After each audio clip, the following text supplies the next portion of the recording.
అందమైన ప్రయాణం ప్రారంభించండి. 49 మీ తల్లిదండ్రులు కావాలనే కలలను సాకారం చేయడానికి సహాయపడుతుంది. సుమన్ టీవీ సగర్వంగా నిర్మిస్తున్నటువంటి కార్యక్రమం పద్మవ్యూహం.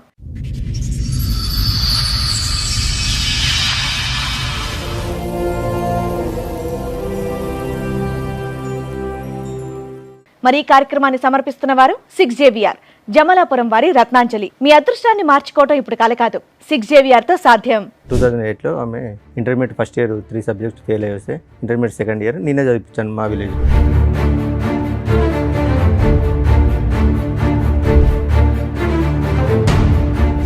ఎగ్జామ్స్ లాస్ట్ మూమెంట్లో she carrying madam.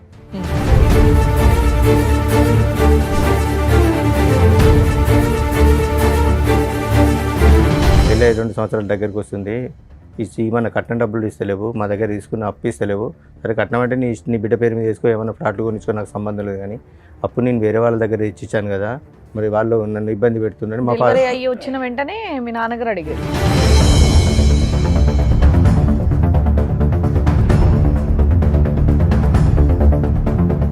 FIR చేసేమంటే Madan మీద, నా మీద, డాడీ మీద వేశారు. అంటే ఇంకా మా 5 మెంబర్స్తో పాటు అదనంగా ఒక 10 మెంబర్స్ మీద కేసు రాశారు.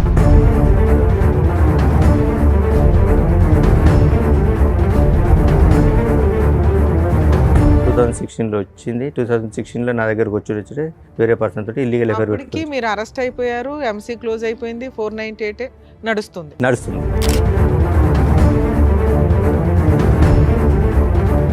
వచ్చిన 2 డేస్కే సమ్ మెసేజ్లు చూసినా మేడం. ఏంటి బేబీ నన్ను వదిలిపెట్టిపోతావా నువ్వు,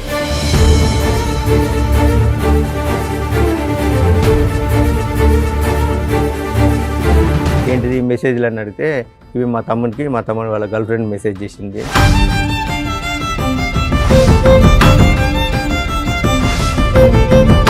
ఎంతకాలం ఉన్నారండి ఆవిడతో పాటు? 2016 వచ్చింది, ఎంతకాలం ఉన్నారు? మళ్ళీ 17లో క్యారింగ్ వెళ్ళిపోయింది.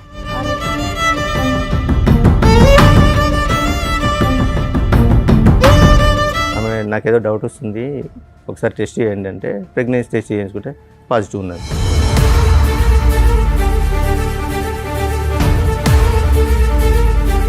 హైదరాబాద్ ఉంటేనే నేను వస్తా అంటే హైదరాబాద్ షిఫ్ట్ అయ్యాం. హైదరాబాద్ షిఫ్ట్ అయినాక ఒక 2.5 మంత్స్ తర్వాత మళ్ళీ కన్సీవ్. సిగ్గులేదు, పిల్లల మంచి పేరు పడుకుంటే నోరు మూసుకోవాలి కానీ అడుగుతారు ఎవడని వాళ్ళ మదర్ అన్నారు.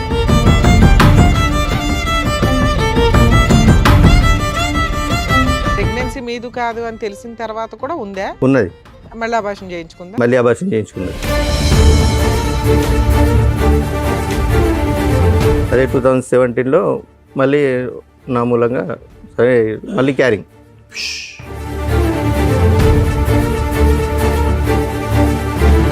ఇవేమీ అడగకుండా ప్రశ్నించకుండా ఆవిడతో కాపురం చేసి మీరు మళ్ళీ ఆవిడని ప్రెగ్నెంట్ చేశారు. నాకు ప్రాణ భయం ఉన్నది, నన్ను వెళ్తే చంపేశారు. మళ్ళీ సేమ్ రిపీట్.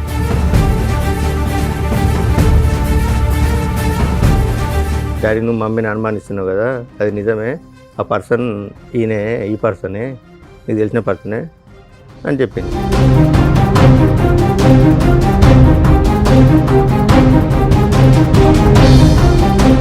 నేను ఒక ఆడపిల్లని, ఆ అమ్మాయి ఒక ఆడపిల్ల, ఫస్ట్ నుంచి బాధలు పడుతూనే ఉంది. అంటే వీళ్ళ పేరెంట్స్ ఆ అమ్మాయి ఆమెను ఈయన కలిసి ఫస్ట్ నుంచి ఇబ్బంది పెడుతూనే ఉన్నది.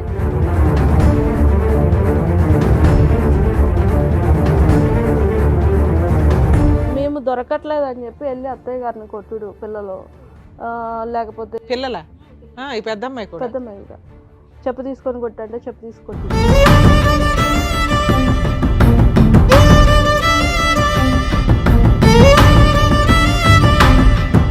14 సంవత్సరాల పాటు వీళ్ళు కొట్టుకుంటూనే ఉన్నారు. పెళ్లి చేసుకుని పట్టుమని 1-2 సంవత్సరాలు కూడా హ్యాపీగా లేరు, కొట్టుకుంటూనే ఉన్నారు. వీళ్ళిద్దరి యొక్క డైనమిక్స్ ఎప్పుడూ కూడా బ్యాలెన్స్డ్గా లేదు.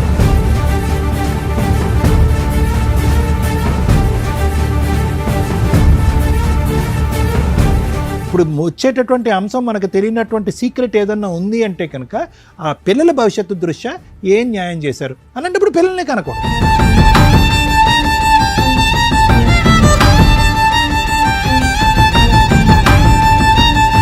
నిజంగా వీళ్ళిద్దరూ చాలా పాపం మూటగట్టుకున్నారు. వరస్ట్ ఆఫ్ వరస్ట్ తల్లిదండ్రులు ఏంటి అంటే ఈ రకంగా పిల్లల్ని ఫుట్బాల్ ఆడుకుంటున్నట్లు ఆడుకుంటుంటే నరకం కనిపిస్తుంది పిల్లలకి. దీని గురించి ప్రతి ఫ్యామిలీ కోర్ట్ జడ్జి సఫర్ అవుతారు.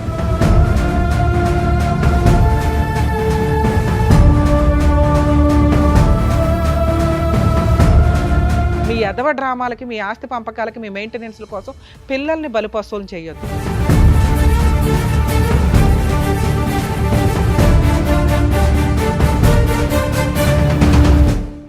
ఈ కార్యక్రమంలో మనతో పాటు ఉన్నారు ప్రముఖ హైకోర్టు అడ్వకేట్ రమ్యాకుల గారు. నమస్తే మేడం. ప్రముఖ సైకియాట్రిస్ట్ డాక్టర్ కళ్యాణ్ చక్రవర్తి గారు. నమస్తే సార్. ప్లీజ్ కూర్చోండి. కూర్చోండి సార్. మేడం నవీన్ కుమార్ గారు ఆయన ఇష్యూ చెప్పుకోవడానికి ఇక్కడ వరకు వచ్చారు. సో ఆయన ప్రాబ్లం ఏంటనేది కనుక్కొని చెప్తారు. నమస్కారం అండి. నమస్కారం మేడం. సార్ ఎక్కడి నుంచి వస్తున్నారండి? Jangaon district madam. చెప్పండి సార్, ఇక్కడి వరకు రావడానికి కారణం ఏంటి?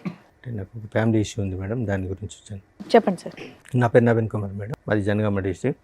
నాకు 2008లో మ్యారేజ్ అయింది. మ్యారేజ్ అయిన తర్వాత ఒక 1 year మా కాపురం సజావుగా జరిగింది. 2008లో అయింది. లవ్ మ్యారేజ్ అరేంజ్డ్ అండి? Love come arrange. ఓకే. మా రిలేటివ్స్ మా అత్త కూతురి. ఓకే. మా అత్తయ్య కూతురి లవ్ కమ్ అరేంజ్డ్ మ్యారేజ్ జరిగింది.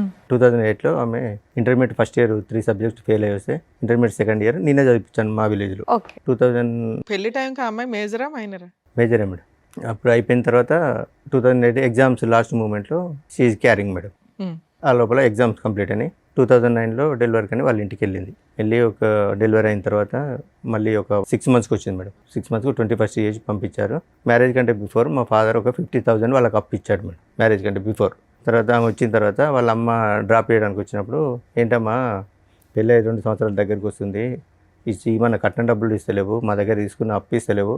సరే కట్నం అంటే నీ బిడ్డ పేరు మీద వేసుకో, ఏమైనా ఫ్లాట్లు కొనిచ్చుకో, నాకు సంబంధం లేదు. కానీ అప్పుడు నేను వేరే వాళ్ళ దగ్గర ఇచ్చాను కదా, మరి వాళ్ళు నన్ను ఇబ్బంది పెడుతున్నాడు. మా ఫాదర్ వచ్చిన వెంటనే మీ నాన్నగారు అడిగారు. వచ్చిన 6 months తర్వాత, డెలివరీ వచ్చి 6 months తర్వాత వాళ్ళ మదర్ని అడిగాడు, ఇమ్మని కాదు. వాళ్ళ మదర్ని అడిగితే 1 monthలో మీ డబ్బులు మీకు ఇచ్చేస్తా అని మా పాపకు జ్వరం వచ్చింది, హాస్పిటల్ తీసుకెళ్ళి అక్కడికి వాళ్ళ మదర్ చుట్టాలే కదండి, పెళ్ళి అయిపోయింది, మన కుటుంబం 50,000 అడగకపోతే ఏమైంది? ఏంటి సార్, మీ నాన్నగారు 50,000 అడగకపోతే ఏమైంది? కోడలు ఇంట్లోకి వచ్చేసింది, వేరే వాళ్ళ దగ్గర అప్పు ఇప్పించాడు. మ్యారేజ్ కంటే ఒక 3 ఇప్పించాడు, మ్యారేజ్ కంటే 3 years బిఫోర్ మేడం. అవును, 3 years ఏం చేశాడు? వన్స్ పెళ్ళి అయిపోయినాక మీ కుటుంబ సభ్యులు అన్ని సంవత్సరాలు ఆగుతారా 50,000కి? అడిగేసరికి నాకు ప్రాణభయం ఉన్నది, నేను కాపురానికి రాను అని మీ ఆవిడ అందా? ఆవిడ అన్నది. 2011లో నేను పాపను చూడడానికి వెళ్ళిన. ఎన్నిసార్లు పెద్ద మనుషులు తీసుకొని వెళ్ళినా నేను రాను, కాపురం చేయను, నాకు ప్రాణభయం ఉన్నది, వాళ్ళు నన్ను బాగా టార్చర్ పెడతారు అని 2011లో నేను మా పాపను చూడడానికి వెళ్ళిన. పాపను చూడడానికి విడిపోయారు. 2008లో మ్యారేజ్ అయింది మేడం. 9లో విడిపోయారా? 10లో విడిపోయిందా? 10లో మేడం. 10లో వాళ్ళ ఇంటికి వెళ్ళిపోయి నాకు ప్రాణభయం ఉన్నది, నేను రాను అంటే 2011లో నేను పాపను చూడడానికి వెళ్ళాను. వాళ్ళ ఇంటికి కూడా వెళ్ళా, వాళ్ళ ఇంటి పక్క వాళ్ళ ఇంటికి వెళ్ళి పాపను చూస్తే ఎందుకు వచ్చావు నువ్వు అని వాళ్ళమ్మ దౌర్జన్యం చేస్తే నేను 50,000 గురించే లేదు, పాపను చూడడానికి కుటుంబ తగాదా అయిపోయింది. విడిపోవడానికి రీజన్ 50,000 గురించే విడిపోయినాం మేడం. అంటే ఆమె రీజన్ అయితే అది 50,000 అడుగుతారనే ఉద్దేశంతో 2011లో కేసు పెట్టింది. పోయి 498 కేసు పెట్టింది నా మీద, తమ్ముని మీద. మా తమ్ముడు చెల్లె భద్రాచలం దగ్గర బీటెక్ చేస్తున్నారు. తమ్ముని మీద, నా మీద, చెల్లె మీద. చదువుకున్నారు సార్ నవీన్ గారు? సార్ మీరేం చదువుకున్నారు? డిఎంఎల్టీ చేసింది సార్. ల్యాబ్ టెక్నీషియన్ ఉందా? అక్కడ ఉందా ల్యాబ్? ఉందా ఊర్లో? ఉన్నా సార్. ఇప్పుడు నడిపిస్తున్నారా? లేదు సార్. సరే, ఇప్పుడు ఏం చేస్తున్నారు మరి? మైనింగ్ దాంట్లో. మైనింగ్ దాంట్లో. Private sir? చెప్పండి. 2011లో కేసు పెట్టారు మేడం. కేసు పెట్టిన తర్వాత అక్కడ ఎస్ఐ గారు పిలిపిస్తే ఎంక్వైరీ చేశాడు. ఇక్కడ ఏం లేదని తెలిస్తే ఎస్ఐ గారు పట్టించుకుంటలేరని ఏసీపీ సార్ దగ్గర, డిఎస్పీ గారి దగ్గరికి వెళ్ళింది మేడం. డిఎస్పీ గారు పిలిపించాక ఆమెను అరెస్ట్ చేస్తున్నాడు అంటే, సో అండ్ సో ఇది జరిగింది సార్ అంటే, వీళ్ళ మీద కేసు ఫైల్ చేసి పంపించండి, చదువుకునే పిల్లలు కూడా ఉన్నారు సార్, వాళ్ళ పరిస్థితి ఏంటంటే సార్ ఒకసారి ఆలోచించిన తర్వాత మా విలేజ్ ఎంపీపీ లేడీ ఒకసారి ఆమెను తీసుకొని పేర్లు తీసేశారు. ఎవరిద్దరు తీసేశారు. మా బ్రదర్ సిస్టర్ 498 వేసింది, ఎంసీ వేసింది మేడం, మెయింటెనెన్స్ వేసింది. మెయింటెనెన్స్ డిఎస్పీ గారు సేమ్ ఇలాగే లాయర్ గారిని, డాక్టర్ గారిని కూర్చోబెట్టి డిఎస్పీ గారు కౌన్సిలింగ్ ఇచ్చారు. మరి ఇక్కడ నేను కొట్టింది ఎక్కడ ఉన్నది, నువ్వు కట్నం ఇచ్చింది ఎక్కడ ఉన్నది, వాళ్ళ డబ్బులు వాళ్ళకి అడిగిండు.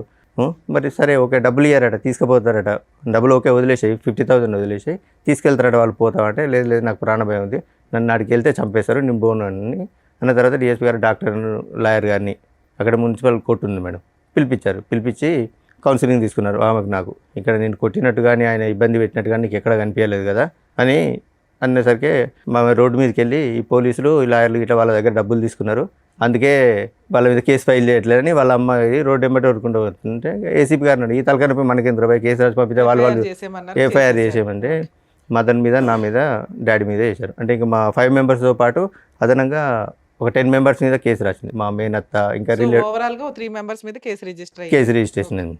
ఎంసీ కేసులో ఏమైనా ఆర్డర్ ఇచ్చారా మెయింటెనెన్స్? ఎస్ మేడం, ఆర్డర్ ఇచ్చారు. 1,75,000 ఇష్యూ అయింది. 1,75,000 మెయింటెనెన్సా? అవును మేడం. ఎవరికి ఎంత? ఈమెకు 2,500, పాపకు 2,000.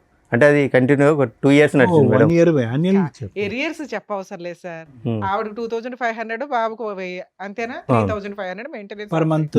పర్ మంత్ 3,500 ఇద్దరికి. ఇద్దరు కలిపి 2 lakhs 3 lakhs అనేది ఎరియర్స్. మీరు కేసు వేసిన దగ్గర నుంచి క్యాలిక్యులేషన్ లో మనం 2 lakhs కెడితే ఎరియర్స్ క్లియర్ అవుతాయి. Regular payment regular monthly 3,500. Yes, payment. madam. అయితే నేను కాపురాన్ని తీసుకెళ్తాని మేడం గారికి సజెషన్ తీసుకున్నాను. తీసుకుంటే మేడం గారు సో అండ్ సో ఇట్లా జడ్జి గారికి అప్లికేషన్ పెట్టుకోండి, అప్లికేషన్ పెట్టుకుంటే ఏమన్నా మళ్ళీ కౌన్సిలింగ్ ఇచ్చి లోపు కోపం తగ్గిందేమో, ఏమన్నా కోపం కలుపుదాం. తగ్గిందో మాట్లాడతారంటే నాకేమొద్దు, నాకు మెయింటెనెన్సే కావాలి, నీకు చూడండి అంటే అట్లే జరుపుకుంటూ వచ్చింది మేడం. ఒక 1.5 year 2-3 years దాకా మెయింటెనెన్స్. అలాగే కోర్టు బైక్ ఆడవడం, మధ్యలో లాయర్ లేకపోవడం. 2015 దాకా వచ్చారు. 2014 దాకా వచ్చింది మేడం. ఓకే. 2014 దాకా వచ్చిన తర్వాత జడ్జి గారు అప్పుడు ఒక లేడీ గారు ఉండే, ఏంది ఈ కేసు ఇన్ని రోజులు ప్రొలాంగ్ అవుతుంది, మెయింటెనెన్స్ ఇష్యూ చేయండి అంటే సమ్ అమౌంట్ ఇష్యూ చేసింది. ఇష్యూ చేసిన తర్వాత ఈ డబ్బులు కట్టాలి బాబు అంటే ఇంత అయితే నేను కట్టుకోలేను మేడం ఒకసారి, ప్రజెంట్ అయితే నా దగ్గర ఒక 50,000 ఒక 2 daysలో కట్టేశాను, మిగతా అంటే నాకు ఒక 10 days టైం ఇవ్వండి అని ఇన్స్టాల్మెంట్ లో కట్టొచ్చులేండి. ఓకే. అన్న తర్వాత లేదు మేడం 50,000 కదా, నాకు ఇప్పుడు మొత్తం కట్టాలి, మొత్తం ఇస్తేనే నేను వదిలిపెడతాను, లేకుంటే మరి నువ్వు మొత్తం కట్టకపోతే ఆయన జైలుకి పోతున్నామంటే జైలు పోయినా పర్లేదు అంటే 498 కేసులు వెళ్ళాను. ఎంసీలో కూడా 1 month వెళ్ళాను మేడం. 1 month వెళ్తే ఎరియర్స్ క్లియర్ అయిపోయినాయి. అయిపోయింది మేడం. మళ్ళీ వేసిందా? మళ్ళీ ఏమీ వెళ్ళలేదు, ఇంకా ఇలా అప్పట్లో. వేయలేదు. 2016లో సో మీరు 1 రూపాయి కూడా బాబుకి కానీ తనకు కానీ కట్టలేదు. 498 లో పనిష్మెంట్ పడిందా? 498లో 5 days పనిష్మెంట్ పడిందా? లాస్ట్ కేసు 2020లో ఫైనల్ అయింది మేడం. ఆ, ఫాల్స్ కేసు కింద కొట్టేశారు. మరి నేను అన్నది అది 5 days స్టార్టింగ్ లో వెళ్ళారు. అదే అప్పట్లో 498 అప్పుడు అరెస్టులు ఉండేవిలేండి. కంప్లైంట్ ఇచ్చి అప్పుడు కంప్లైంట్ ఇచ్చినప్పుడు తీసుకెళ్ళి స్టేషన్ బెయిల్ ఇస్తున్నాను. మరి జైల్లో దేనుకున్నామండి? స్టార్టింగ్ లో అరెస్ట్ అప్పుడు అరెస్ట్ చేసి 498 వేగానే ఎంక్వైరీ ఇన్వెస్టిగేషన్ ఏమీ లేదు. ముందు అత్తమామల్ని ఈయన్ని అరెస్ట్ చేసేవాళ్ళు. అవన్నీ ఫాల్స్ కేసులని ప్రూవ్ అవుతూ రావడం వల్ల స్టేషన్ బెయిల్ ఇచ్చారు. ఒక 2015 నుంచి అనుకోండి. Yes, sir. Maximum 7 years 8 years 2016లో 1 month జైల్లో ఉన్నా అన్నారుగా. మెయింటెనెన్స్. మెయింటెనెన్స్ కి ఎరియర్స్ కట్టకపోతే ఓకే నేను ఎక్స్ప్లెయిన్ చేస్తాను. 2016లో అన్ఫార్చునేట్లీ మా ఫాదర్ యాక్సిడెంట్లో డెత్ అయ్యాడు. మా ఫాదర్ డెత్ అయిన తర్వాత ఊళ్ళో పెద్ద మనుషులు వాళ్ళు వీళ్ళుండి మాట్లాడి నువ్వు ఇంటికి పెద్ద కోడలు రాకపోతే బాగుండదు అలా ఇలా ఎక్స్ప్లెయిన్ చేస్తే 2016లో వచ్చింది. వాళ్ళ అమ్మగారు మీకు ఏమవుతారు? చుట్టరికం. మా మమ్మీకి మేనత్త కూతురు. మేనత్త కూతురు. 2016లో మా ఫాదర్ డెత్ అయిన తర్వాత వచ్చింది. తర్వాత ఒక 1 month తర్వాత అందరూ పెద్ద మనుషులు మాట్లాడి నువ్వు రావాలి అది అంటే ఇల్లు పొలం నా పేరు మీద రిజిస్ట్రేషన్ చేస్తే నేను వస్తా అన్నది. ఎంత ఉంది పొలం? 1 acre మేడం. 1 acre. 1 acre. మీరు ఎంతమంది? ఇద్దరు మీ మేడం. బ్రదర్ ఒక ఉన్నాడు, బ్రదర్, మీరు ఉన్నారు, సిస్టర్ సిస్టర్ ఉంది, ఉంది, అమ్మ ఉంది. అమ్మ ఉంది. ఓకే. అయితే చేయాలంటే మామూలుగా ఏమనంటే మా బ్రదర్ ఉండి మీ కాపురం బాగుంటుందంటే అది కూడా నేను ఇచ్చేస్తాను, నా పలకు వచ్చే 11 గుంటలు మా తమ్ముడు గవర్నమెంట్ జాబ్ అండి, సెంట్రల్ గవర్నమెంట్, ఆ 11 గుంటలు కూడా నేను ఇస్తా, నాకు ఇబ్బంది ఏం లేదు అంటే 2016లో వచ్చింది. వచ్చింది 2016లో వచ్చింది. 2016లో నా దగ్గరకు వచ్చి వేరే పర్సన్ తోటి ఇల్లీగల్ ఎఫైర్ అప్పటికి పెట్టుకుంది. మీరు అరెస్ట్ అయిపోయారు, ఎంసీ క్లోజ్ అయిపోయింది, 498 నడుస్తుంది. 2016లో నా దగ్గరకు వచ్చిన 2 daysకే సమ్ మెసేజ్లు చూసినా మేడం. ఏంటి బేబీ నన్ను వదిలిపెట్టిపోతావా నువ్వు, వాడి దగ్గరికి మళ్ళీ ఎందుకు వెళ్ళావు అని మెసేజ్ చూశాను. ఏంటిది మెసేజ్లు అని అడిగితే ఇవి మా తమ్ముడు వాళ్ళ గర్ల్ ఫ్రెండ్ మెసేజ్ చేసింది. 11లో విడిపోయిన మీరు 16లో కలిసారు మరి. Yes madam. అప్పటికి కూడా నేనేమలే 16లో అలా ఇక నేను అప్పుడు నాకు ఈమె పోయిన ఆవేశంలో కొద్దిగా డ్రింక్ అలవాటైంది మేడం. 2011లో నాకు డ్రింక్ అలవాటైంది, బాగా డ్రింక్ చేస్తుంది. తర్వాత 2016 ఈమె వచ్చిన తర్వాత మొత్తం అన్ని స్టాప్ చేశాను. ఓకే. స్టాప్ చేసి అక్కడ విలేజ్లోనే ఉన్నాం మేడం. ఆ నియర్ బైలో ఒక సిటీ ఉంటుంది, అక్కడికి 15 kilometers. నేను జాబ్కి వెళ్ళి వచ్చాను, ఆమె ఇంటి దగ్గరనే ఉన్నది, పాప అక్కడ చదువుకునేది. సో ఇక నేను డ్యూటీ నుంచి వచ్చేసరికి ఇంట్లో మమ్మీ వాళ్ళతో ఏదో రకమైన గొడవ, ఏదో రకంగా అది గొడవ పెట్టుకొని ఎంతకాలం ఉన్నారండి ఆవిడతో పాటు? 2016 వచ్చింది, ఎంతకాలం ఉన్నారు? మళ్ళీ 17లో క్యారింగ్ వెళ్ళిపోయింది. క్యారింగ్లో వెళ్ళిపోయింది. ఎస్. 2000 మెసేజ్లు రావడం ఇది అంటే మా తమ్ముడు అది మీకు ఇది అని. వచ్చిన 2 రోజులకే తెలిస్తే ఆ అమ్మాయితో ప్రెగ్నెన్సీ ఎందుకు తీసుకొచ్చారు? ఏంటి మేడం? వచ్చిన 2 daysకే తెలిసింది ఆ అమ్మాయి క్యారెక్టర్ ఏంటి అని. మళ్ళీ ప్రెగ్నెన్సీలు నాకేం కన్ఫర్మ్ అయింది అది. ఆ ఫోన్ ఇన్ని రోజులు వాళ్ళ బ్రదర్ వాడిండు, తర్వాత ఈమెకి ఇచ్చాడు మేడం. ఇచ్చిన తర్వాత మా బ్రదర్ వాడిండంటే మా పాప కూడా అన్నది ఇది మా మామయ్య వాడింది ఇన్ని రోజులు అంటే వాళ్ళ గర్ల్ ఫ్రెండ్ చేసిందంటే అవును కావచ్చు అని నమ్మేశాను. అదే నిజమై ఉండొచ్చుగా. ఏంటి సార్? వాళ్ళ బ్రదర్ కమ్యూనికేషన్ ఏమో అది, ఈ అమ్మాయి ఫోన్లో మీకు దొరికింది కాదా? అందుకే నేను ఏం అడగలేదు మీరేం మేడం. అడగలేదు. తర్వాత ఏమని తెలిసిందా అమ్మాయికి? తర్వాత అలాగే ఊకే చిన్న చిన్న గొడవలు పెట్టుకొని నాతో గొడవ పెట్టుకొని వాళ్ళ అమ్మ వాళ్ళ ఇంటికి వెళ్ళిపోయింది. నేను హైదరాబాద్ ఉంటాను, నీతో కాపురం చేస్తానంటే పెద్ద మనుషుల సమక్షంలో మాట్లాడి హైదరాబాద్కి వచ్చేసాను మేడం. మళ్ళీ ఆవిడ చెప్పినట్టు వాళ్ళు వింటున్నారా మీరు? హైదరాబాద్కి వచ్చేసాను. హైదరాబాద్కి వచ్చిన 3 మంత్స్కే నా ప్రమేయం లేకుండా మళ్ళీ ప్రెగ్నెంట్ అయింది. అప్పటికి 2 పిల్లలు మీకు. లేదు మేడం, ఒకతే పాప, పెద్ద పాప ఒకతే ఉంది. రెండోసారి ప్రెగ్నెన్సీ అప్పుడు వెళ్ళిపోయింది కదా. రెండోసారి ప్రెగ్నెన్సీ కాదు, గొడవ పెట్టుకొని వెళ్ళింది మేడం. మీరు అన్నారు కదా మళ్ళీ ప్రెగ్నెన్సీ వచ్చిందని. ప్రెగ్నెన్సీ వచ్చింది మేడం, 2017 లో ప్రెగ్నెన్సీ 2016లో వచ్చింది. నా దగ్గరకు వచ్చినప్పుడే ప్రెగ్నెన్సీ వచ్చింది, తీయించుకున్నది. అది చెప్పాలి, స్కిప్ చేసి చెప్పలేదు మీరు, మేము లేదు. ఆల్రెడీ బాబు పుట్టేశాడు అనుకున్నాం మేము. లేదు ప్రెగ్నెన్సీ తీసేయించుకున్నది మేడం. ఏది ఇంటికి వెళ్ళి అలిగి ఇంటికి వెళ్ళింది. అలాగే ఇంటికి ఏం వెళ్ళలేదు. నాకు అప్పుడు బ్యాక్ పెయిన్ వస్తుంది, మా అమ్మ వాళ్ళ ఇంటికి వెళ్ళి 4 రోజులు రెస్ట్ తీసుకొని వస్తాను, అబార్షన్ చేసుకొని వచ్చింది. కన్సీవ్ అయింది వెళ్ళిందని అన్నారు ఇందాక, అప్పుడు మేము కన్ఫ్యూజ్ అయ్యా. సర్లేండి. ఓకే. కన్సీవ్ వెళ్ళింది, అబార్షన్ చేసుకొని వచ్చింది. ఓవర్ బ్లీడింగ్ అవుతుందని ఇంట్లో పడుకున్నది. ఏమైందని నేను ఒక 2-3 హాస్పిటల్ తిప్పిన తర్వాత ఒక డాక్టర్ నుండి చెప్పారు, ఆమె నాకేదో డౌట్ వస్తుంది, ఒకసారి టెస్ట్ చేయండి అంటే ప్రెగ్నెన్సీ టెస్ట్ చేయించుకుంటే పాజిటివ్ ఉన్నది. సారీ, నా తప్పైంది, అన్వాంటెడ్ ట్యాబ్లెట్ వేసుకున్నాను నేనని చెప్పింది. సరే, నా విషయం కూడా ఎవరికి చెప్పలేదు. సరే, ఇప్పుడే వద్దు పిల్లలు అనుకుంటాను అన్నదని సైలెంట్గా వదిలేశాను. ఇక చిన్న చీటింగ్ మాటికి నేను ఆఫీస్కి వచ్చేసరికి మా మమ్మీతో మా మరదలతో, అప్పుడు తమ్ముడు మేము కలిసే ఉండేది మేడం. చిన్న గొడవలు పెట్టుకునేది. చిన్న గొడవలు పెట్టుకున్నాక హైదరాబాద్ గొడవ పెట్టుకుని వాళ్ళ అమ్మ వాళ్ళ ఇంటికి వెళ్ళింది. హైదరాబాద్ ఉంటానే నేను వస్తా అంటే హైదరాబాద్ షిఫ్ట్ అయ్యాం. హైదరాబాద్ షిఫ్ట్ అయినాక ఒక 2.5 months తర్వాత మళ్ళీ కన్సీవ్.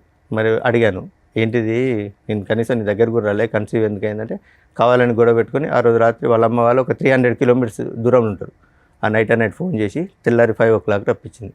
ఏంటి మా అమ్మాయికి నీ గొడవ అయిందట, ఏంటిది అంటే ఇది ముచ్చటంటే సిగ్గులేదు, పిల్లలు మంత్రి పడుకుంటే నోరు మూసుకోవాలి కానీ అడుగుతారు ఎవడని వాళ్ళ మదర్ అన్నారు. ఈ విషయం వాళ్ళకి 2017లో తెలుసు. 2017లో తెలుసు. ఆ ప్రెగ్నెన్సీ తోటి అలాగే కంటిన్యూ ఉన్నది. వాళ్ళ ఇంట్లో మగపిల్లాడు ఉన్నాడు కదా, మీ బామ్మరిది ఎవరు ఉన్నాడు. అతనికి తెలుసా ఈ పంచాయతీ? ఇల్లీగల్ అఫేర్ ఉన్నది, అది తమ్మునికి తెలియదు మేడం. వాళ్ళ తమ్మునికి 2021లో చెప్పాను నేను. చెప్పిన తర్వాత కూడా జస్ట్ ఇప్పటికి కూడా సరే 17లో అక్రమ సంబంధం వెళ్ళిపోయిందా? అడిగితే వెళ్ళిపోలే మేడం. ఉన్నది చిన్న గొడవ పెట్టుకుంటా, అది కూడా అబార్షన్. ప్రెగ్నెన్సీ మీదు కాదు అని తెలిసిన తర్వాత కూడా ఉందా? ఉన్నది. మళ్ళీ అబార్షన్ చేయించుకుంది. మళ్ళీ అబార్షన్ చేయించుకున్నది. మీరు అయినా కంటిన్యూ అయ్యాను. ఇక ఊర్లో తెలిస్తే పర్వతం. మా ఫాదర్ ఒక private school teacher madam. So అంటే కొంచెం పొలిటికల్గా తిరిగేది. మా మదర్ అంగన్వాడీ టీచర్. సొసైటీ వెళ్తే పరువు పోతాను, నేను కూడా సైలెంట్ ఊరుకున్నాను. అదే 2017లో మళ్ళీ నా మూలంగా సరే మళ్ళీ క్యారింగ్ అది అలాగే ఉన్నది. చిన్న మీతో అయినటువంటి ఫస్ట్ ప్రెగ్నెన్సీ ఆవిడ ఎందుకు తీయించుకుందండి? ఎందుకు తీపించేసుకుంది ఆవిడ? ఇప్పుడే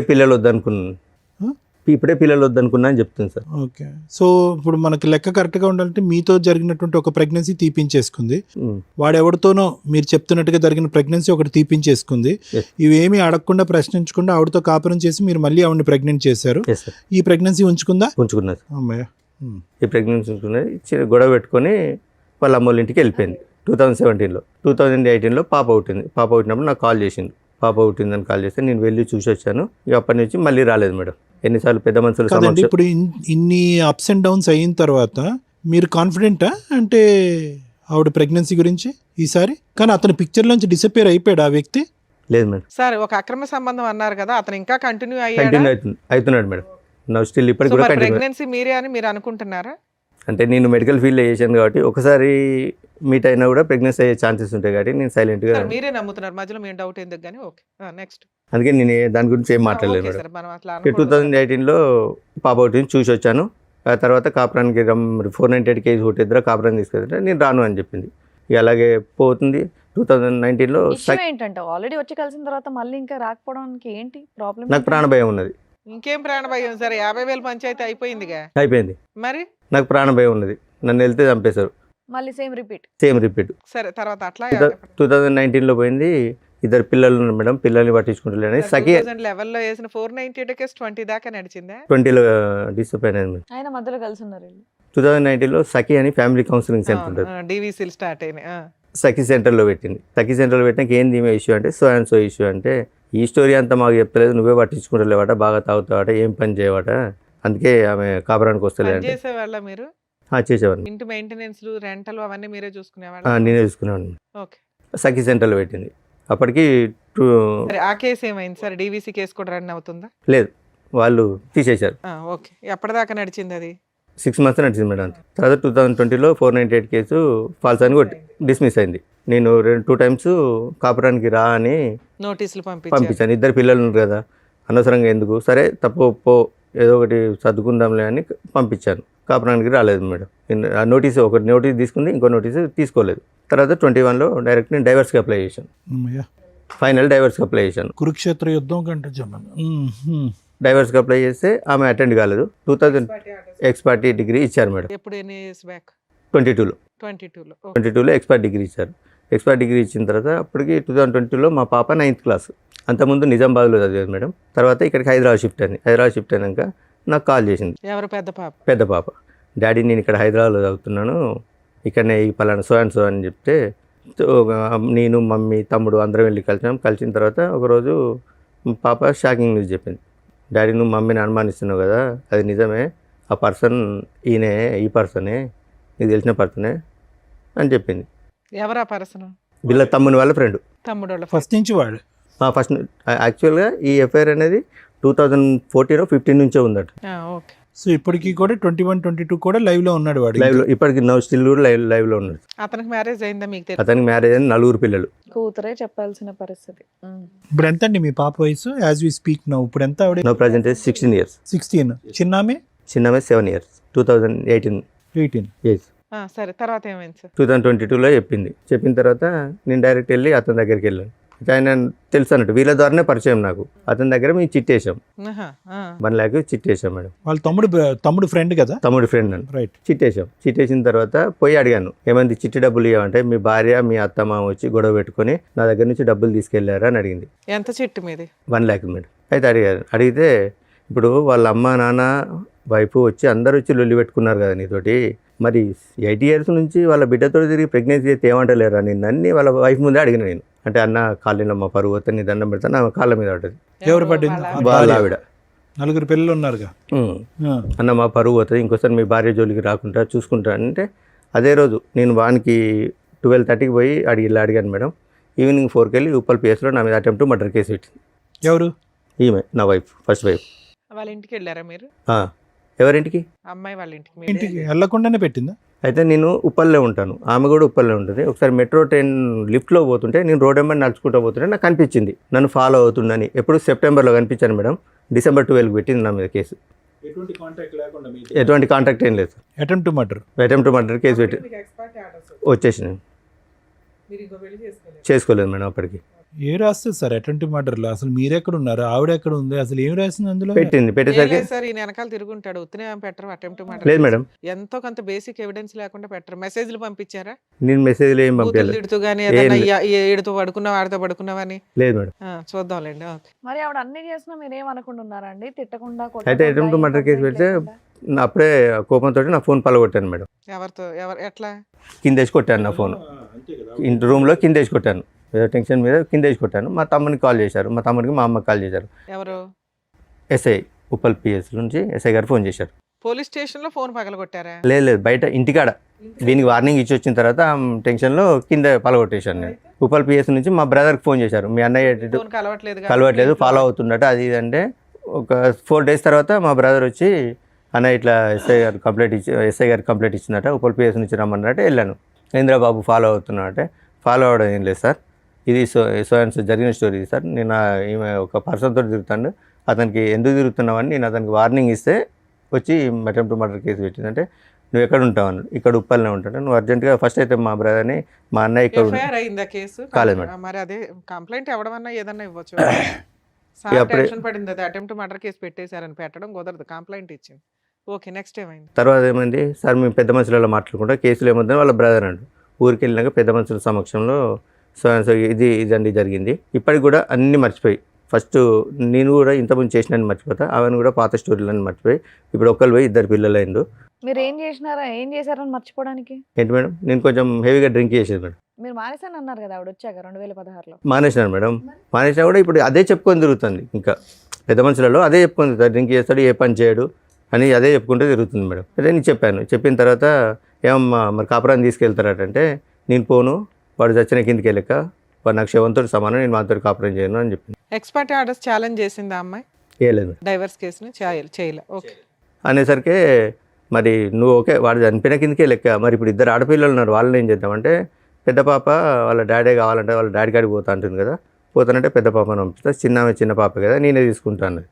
అన్న తర్వాత ఆమె అన్నది, వైఫ్ అన్నది, ఫస్ట్ ఆమె అన్నది. ఫస్ట్ టైం రెండో ఆవిడ ఉందా? అవును, ఎప్పుడు? 2023లో మేడం. ఎక్స్పర్టీ వచ్చింది. ఎక్స్పర్టీ వచ్చిన తర్వాత 1 year తర్వాత. అంటే వాళ్ళ పెద్ద మనుషులు ఉండి ఆమె లోకం అంతా లగ్జరీ లైఫ్ లోకంలో ఉంది, నీతో కాపురం చేయది సపరంగా ఎక్కి ఆమె గురించి సార్, మీరు డైవర్స్ చేసింది ఎందుకు? ఆవిడ వద్దురా బాబు అని. ఎక్స్పార్టీ ఆర్డర్స్ వచ్చినాక ఈ పంచాయతీ అంతా ఏంటి సార్? అంటే పోలీస్ స్టేషన్ కేసు, కాంప్రమైజ్, మళ్ళీ కలిసి ఉంటాం అంటాం. ఎందుకు ఇన్ని మాటలు? 22లో మా పాప వాళ్ళ మేడం, పాపం తెచ్చుకుంటే అయిపోతుంది ఆ, కదా. పాప అన్నది డాడీ కలిసి ఉందని డాడీ, తల్లి లేదు తండ్రి లేదు అంటే సొసైటీలో మమ్మల్ని చిన్న చూపు చూస్తారు డాడీ అనేసరికి పాప కోసం బెండ్ కావాల్సి వచ్చింది వాళ్ళ మేడం. అమ్మ అట్లా చేస్తున్నప్పుడు మీరేం మాట్లాడగలరు? ల్యాండ్ ఆర్డర్ వాళ్ళకి ఫేవర్గా ఉంది, పిల్ల వస్తానంటే తీసుకొని వెళ్ళటం. కలవను అనే అమ్మాయి క్యారెక్టర్ అసాసినేషన్ జరిగి ఎవడో ఉంచుకున్న వాడి దగ్గరికి వెళ్ళి మీరు పైగా వార్నింగ్ కూడా ఇచ్చారు. ఇంత జరిగినాక మళ్ళీ ఆ అమ్మాయిని తెచ్చుకుంటారా? ఇవే బ్లూ డ్రమ్ములు ఇవి అవి వీటికే మీరు వాళ్ళని చంపుతారు, వాళ్ళ ఇళ్ళు చంపడం ఎమోషన్స్లో జరిగే వ్యవహారాలు తప్ప క్రైమ్ జరగడానికి ఎక్కువ అవకాశాలు ఉంటాయి. ఇలాంటివి నమ్మసక్యంగా ఉండవు. ఓకే, తర్వాత 2023లో ఇంకో మ్యారేజ్ చేసుకున్నాను madam. Love marriage arrange marriage అది? Arrange marriage. ఎలా వచ్చింది సార్ సంబంధం? ఏంటి మేడం? సంబంధం ఎలా వచ్చింది? ఎఫ్బీలో చూసిన తర్వాత వాళ్ళ అమ్మ వాళ్ళ మా ఇంటికి వచ్చారు. ఆవిడ మేము ఫస్ట్ మ్యారేజ్, సెకండ్ మ్యారేజ్? ఆవిడ సెకండ్ మ్యారేజ్ మేడం. మీకు మ్యారేజ్ 2 years అవుతుంది. Yes madam. ఇక్కడ ఏమైనా పిల్లలు ఉన్నారా? ఇక్కడ ఏం లేదు మేడం. ఆవిడేం చేస్తారు సెకండ్ వైఫ్? ఏం లేదు, హౌస్ వైఫ్ మేడం. మీరేం చేస్తున్నారు ఇప్పుడు? నేను మైనింగ్ డిపార్ట్మెంట్లో ఎంత వస్తుంది?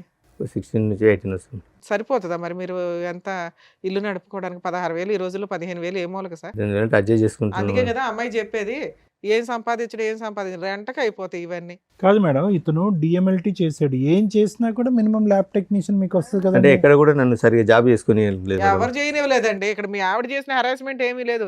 ఆవిడ ఏదో అక్రమ సంబంధం పెట్టుకుంది తప్ప మిమ్మల్ని ఏమీ చేసింది లేదు. ఆవిడ అలిగి వెళ్ళిపోతుంది. కేసులు మేడం, ఈ 498 ఏదో ఒకటి కేసులు పెట్టడం వల్ల మాట్లాడతా అసలు ఇప్పుడు ఎందుకు వచ్చారు? ఆల్రెడీ సెకండ్ మ్యారేజ్ అయిపోయింది, మీ లైఫ్ అయిపోయింది, హ్యాపీగానే ఉంటున్నారు.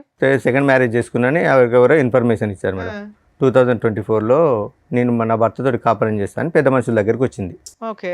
పెద్ద మనుషుల దగ్గరికి వస్తే నేను చెప్పాను ఆమెకు నాకు డైవర్స్ అయింది, ఆమె గురించి ఏది మాట్లాడాలనుకున్నా నేను లీగల్ నేర్చుకుంటా, మిగతా ఇంకేదన్నా ఉంటే చెప్పండి అంటే, మధ్యలో మీ అమ్మాయి కల్పించుకోలేదా నాన్న కలిసిపోండి అని? లేదు ఏం ఓకే. అమ్మాయిని కల్పించుకోలేదు మేడం. ఇక వచ్చారు, మేము మాట్లాడేది ఏం లేదంటే ఒక 1 hour ఉన్నారు. 1 hour తర్వాత వచ్చి ఇంటి తలుపులు తాళాలని వాళ్ళకి చైర్లు సామాన్ అంతా బయటేసి ఇప్పుడు మాట్లాడి మేము ఇంట్లోనే ఉంటాం, ఇప్పుడు నేను ఇంట్లోనే ఉంటా. అది రెంటెడ్ హౌసేగా? లేదు మేడం, అక్కడ మా విలేజ్లో మా మదర్ దగ్గర. మా మదర్ ఇప్పటికి దగ్గర కాదు, ఒక్క నిమిషం నవీన్ గారు, ఏం కావాలి ఆ అమ్మాయికి? ఏం కావాలి అసలు? ఏం కావాలి అమ్మాయి? మీకు ఆ అమ్మాయి వద్దు, ఆ అమ్మాయికి మీరు వద్దు. Okay, ex parte divorce. అసలు డైవర్స్ తీసుకున్న తర్వాత యుద్ధం కొనసాగుతుంది ఏంటండి? అసలు నాకు అర్థం కావట్లేదు. అది నాకు అర్థం కావట్లేదు సార్, ఏమందుకు అమ్మాయి ఇప్పుడు వస్తుందో. ప్రెసెంట్, ఒక్క నిమిషం, ప్రెసెంట్ ఆ అమ్మాయి ఏ విధంగా మిమ్మల్ని హెరాస్ చేస్తుంది? ఆ అమ్మాయి హెరాస్ చేస్తుందనే కదా మీరు ఇక్కడికి వచ్చి కూర్చున్నారు. Yes, మీ ఇద్దరి మధ్యన ఏం గొడవ లేదు కదా? లేదు. ఇప్పుడు మీకు మీ మిస్సెస్ మధ్యన లేదు సార్. ఏ విధంగా ఆ అమ్మాయి మిమ్మల్ని హెరాస్ చేస్తుంది? ఏ రైట్ ఉంది ఆ అమ్మాయి హెరాస్ చేయడానికి? ఇంటి మీదకి వచ్చింది మేడం. ఇంటి మీదకి వచ్చిన తర్వాత పెద్ద మనుషులు ఏం చేశారంటే పిల్లల గురించి మాట్లాడదామని ఒక 35 days మా మమ్మీని ఇంట్లో నుంచి బయటికి పంపించి ఆమెను 35 days ఇంటి నుంచి తీర్మానం చేసిండు, పిల్లల గురించి మాట్లాడతామని తీర్మానం చేసిండ్రు. ఆ తీర్మానం చదవకుండా మాతో సైన్ తీసుకొని ఆమె కూడా ఇంట్లో ఉండేటట్టు, ఆమె కూడా ఇంట్లో ఉంటుంది, నీకు నచ్చినప్పుడు వచ్చి కాపురం చేయండి. ఓయ్, జడ్జిల కంటే మీ ఊరు పెద్ద మనుషులు అయ్యో గొప్ప. బాబోయ్, డైవర్స్ అయిన అంటే తర్వాత నేను ఏంటి కోర్టు సార్ ఇది? నుంచి ఇట్లా నాకు విడాకులు వచ్చినాయంటే ఆ లాయర్లు ఎవరిని అడిగి ఇచ్చింది, ఆ లాయర్ ఎట్లా నీకు ఎవరిని అడిగి విడాకులకు అప్లై చేసిండు, ఆయన లాయర్ అయినా ఈ క్వశ్చన్ లేచిండు. ఎవరు మీ ఊరు పెద్ద మనుషులు? పెద్ద మనుషులు ఎక్కడున్నారండి? సూపర్ పెద్ద మనుషులు అయితే. ఏ దేశంలో ఉన్నారండి? వీళ్ళు కొత్త కోట ఇక ఆమె పెట్టారు. ఇంట్లో ఉంటుంది, ఆ? అప్పుడప్పుడు వస్తుంది పోతుంది, మా అందరినీ ఇంట్లోకే బయటికి వస్తే గొడవ. సీరియస్లీ? Yes madam.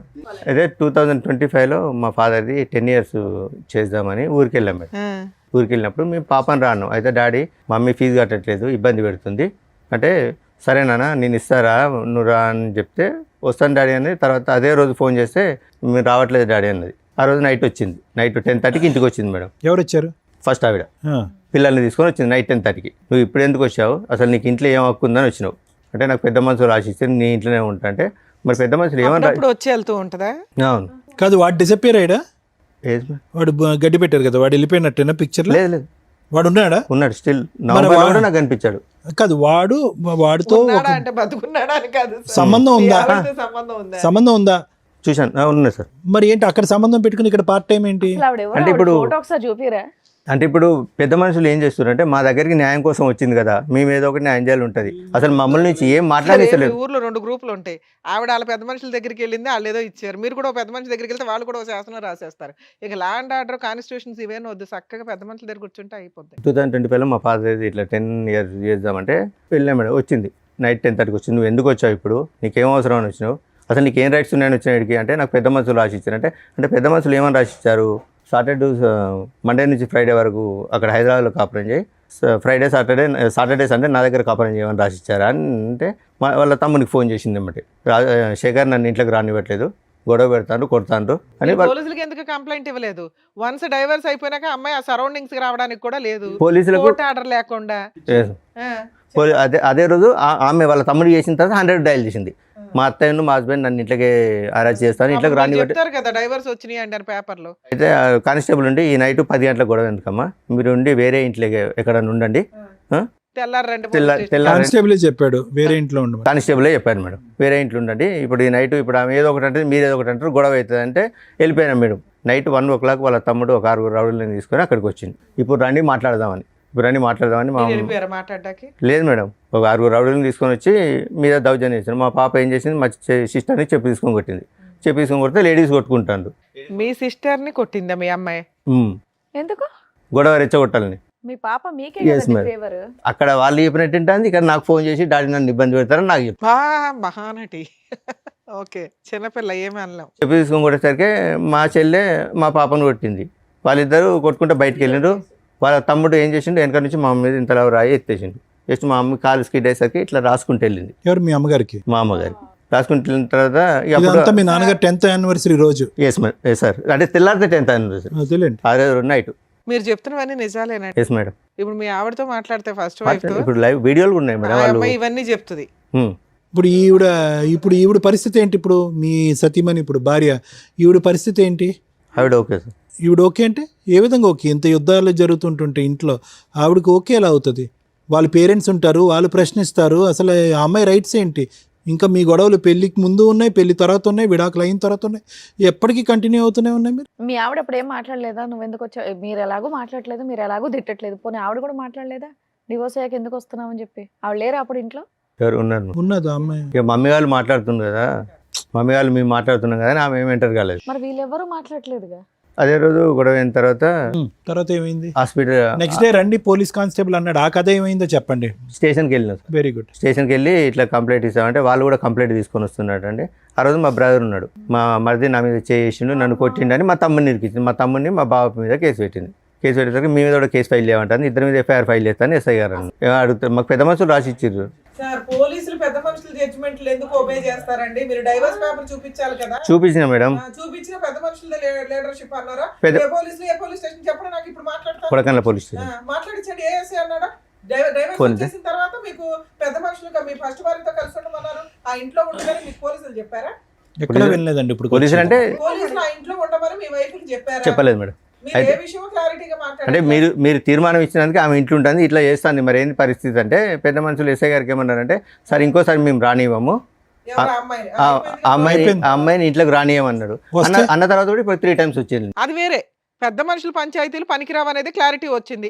మీకు ఎస్ఐ కూడా చెప్పాడు, మీరు ఎవరు జడ్జిమెంట్లు ఇవ్వడానికి పక్కకి వెళ్ళండి అని. సరే సార్, ఇంకోసారి ఎట్లాంటి బోర్డు పెత్తనాలు చేయమని పెద్ద మనుషులు అన్నారు, అంతేనా? నుంచి రానివ్వం అన్నారు, వాళ్ళు సైడ్ అయ్యారు, ఆ జడ్జిమెంట్ సైడ్ అయ్యింది. మీ వైపు అయినా లెక్క చేయకుండా వస్తుంది. ఇప్పుడు చిన్న చిన్న వాటికి మొన్న పోలీస్ స్టేషన్ లో కేసులే వేసారు. నస తప్ప ఏమీ లేదు ఇందులో. అంటే మధ్యరాత్రి కొట్టడానికి వస్తే నా హ్యాండ్ ఇరిగింది, మా మమ్మీకి తలకాయ వెలిగింది. అయినా మీ కేసు తీసుకోరు, అలాగే వాళ్ళు వేసిన కేసులు తీసుకోరు. ఈ నస మీకు నడుస్తానే ఉంది. మిమ్మల్ని నమ్ముకొని వచ్చిన సెకండ్ వైఫ్ అయితే మీకు కష్టాలు పడతానే ఉంది. ఇప్పుడు ఇక్కడికి ఎందుకు వచ్చారు? ఇక్కడికి ఎందుకు వచ్చారంటే మొన్న రీసెంట్ గా ఒక 3 months బ్యాక్ మా పాప ఇంట్లో నుంచి వెళ్ళిపోయింది. పెద్ద అమ్మాయి వాళ్ళు హరాచి చేసి వెళ్ళిపోయిందా, వాళ్ళు దాచిపెట్టారో తెలియదు. తెలుసుకుంటే నాకు ఫోన్ చేశారు. ఫోన్ చేశారు? పోచారం పిఎస్ నుంచి ఎస్ఐ గారు ఫోన్ చేశారు. మీ అమ్మాయి మిస్ అయింది, మీ దగ్గరకు వచ్చిందని. నా ఫోన్ పని చేయకుంటే అసలు మీ అమ్మాయితో మాట్లాడుతున్నారు? ఎంత పెద్ద పంచాయతీ పెట్టిన అమ్మాయిని మాట్లాడుతుంది, మీతో మాట్లాడుతుంది. మీ అమ్మాయి వెళ్ళిపోయింది, మీ దగ్గరికి వచ్చిందట, ఇట్లా వచ్చి కంప్లైంట్ ఇచ్చారంటే మా మదర్ ఉంటే నా దగ్గర రాలేదు, మీ అబ్బాయి ఎక్కడ ఉంటే మా అబ్బాయి నా కాంటాక్ట్లో లేడు, మాకు తెలియదు అన్నారు. మధ్యరాత్రి 12 o'clock పోలీసులను తీసుకొని వాళ్ళ దగ్గర ఉంటారని కానిస్టేబుల్ తీసుకొని మా చెల్లె వాళ్ళ ఇంటికి సోదాకు వచ్చింది. 12 గంటలకు వస్తే మా బాబాయ్ ఆయన తిట్టడం, ఈ నైట్ 12 o'clock ఏందండి పిటిషనర్ని పట్టుకుని మా ఇంటికి వచ్చేది ఏందండి అని మా బావ వాళ్ళ ఫ్రెండ్ ఒక అన్నాడు. అంటే మైనర్ అమ్మాయి కాబట్టి ఎవరో మైనర్ కాబట్టి తండ్రి సంరక్షణ ఉండాలి, సో ఎవరో ఒకరు ఉండాలంటే తర్వాత ఆ రోజు 3 o'clock పాప మా మదర్కి ఫోన్ చేసింది.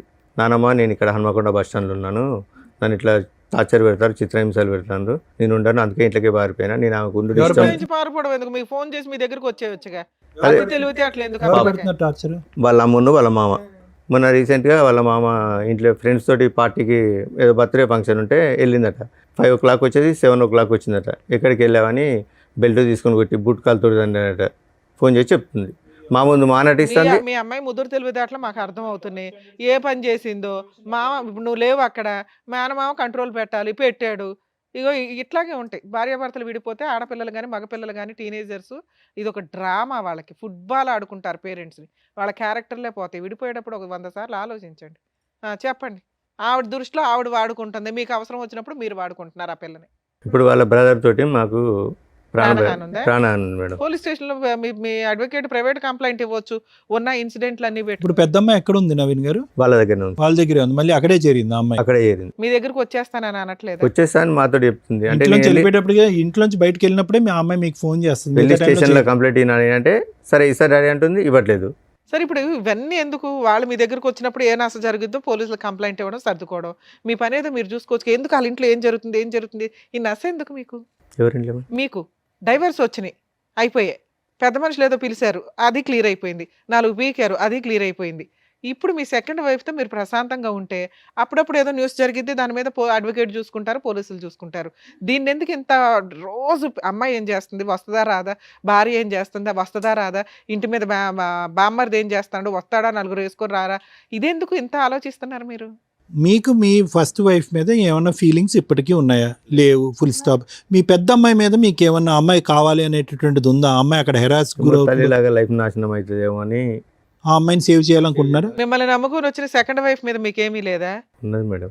ఏమంటండి, ఏమన్నా ఉందా? మాకే కోపం వస్తుంది. సెకండ్ వైఫ్కి రావాలి అసలు. ఏంది తింగరగాడిని ఎట్లా పెట్టుకుని కవర్ చేస్తున్నామని సెన్స్ ఉందా? ఉన్నప్పుడు భార్య క్యారెక్టర్ లేదని అంటున్నారు, క్యారెక్టర్ లేని భార్య కావాలంటున్నారు. కూతురేమో ఒకసారి నాకు ఫేవర్, ఒకసారి అమ్మకి ఫేవర్ అంటున్నారు. వాళ్ళు వద్దు అనుకుని డైవర్స్ చేశారు, వచ్చేసింది. అయినా ట్రై చేశారు, రాలేదు. వన్స్ మీరు పూర్తిగా క్లోజ్ అయిపోతున్నారు, వేరే అమ్మాయిని చేసుకొని అని తెలిసినాక ఆవిడ వచ్చినాక మిమ్మల్ని నమ్ముకొని ఒక అమ్మాయి వచ్చి విత్ క్యారెక్టర్తో వచ్చి మీ పక్కన కూర్చున్నప్పుడు ఆవిడకి ఎక్కువ ఇంపార్టెన్స్ ఇచ్చుకోవాలి సెకండ్ వైఫ్కి. ఈ అమ్మాయిది చిన్న నసలు కొన్ని రోజులు జరుగుతాయి, ఆ నసలేవో క్లియర్ చేసుకోవాలా, ఊరుకోవాలా. స్టిల్ ఇప్పటికీ తవ్వుకుంటున్నారు మీరు ఇదే పనిగా. సంపాదించేది పావల, పంచాయతీలు 100. సరే ఓకే, ఇక్కడికి ఎందుకు వచ్చారు? ఇప్పుడు నా అడ్రస్ తెలుసుకోవడానికి ఏదో ఒకటి పాపని ఎర్ర వాడుతుండ్రు, లేకపోతే అక్కడికి వెళ్ళి మా మమ్మీని అరెస్ట్ చేసి చేయొచ్చు కదా సార్, మీ చేతిలో ఉంది ఆయుధం, ఫోను. అంటే ఇంటికి వెళ్ళి మమ్మీని అరెస్ట్ చేస్తాను మేడం. మీ అమ్మగారు కంప్లైంట్ ఇస్తే అయిపోతుంది. చాలా కంప్లైంట్ ఇస్తే ఎస్ఐ గారు సింపుల్ పెద్ద మనుషులలో మాట్లాడుకుంటున్నారు అంటున్నారు కదా, అడ్వకేట్ని పెట్టుకుంటే ప్రైవేట్ కంప్లైంట్ అయిపోయాయి. Simple process. మీతో పాటు ఎవరైనా వచ్చారా? ఎవరు రాలేదు. వాళ్ళు కూడా నీతోటి మేము తిరగడం వల్ల వాళ్ళు కూడా మమ్మల్ని స్ట్రగుల్ చేస్తారని. యాక్చువల్లీ ఏంటంటే పెద్ద మనుషులు జరుగుతుంటే కూడా నా మీద అంటే మామూలుగా ఎంసీ కేసు వేసింది మేడం.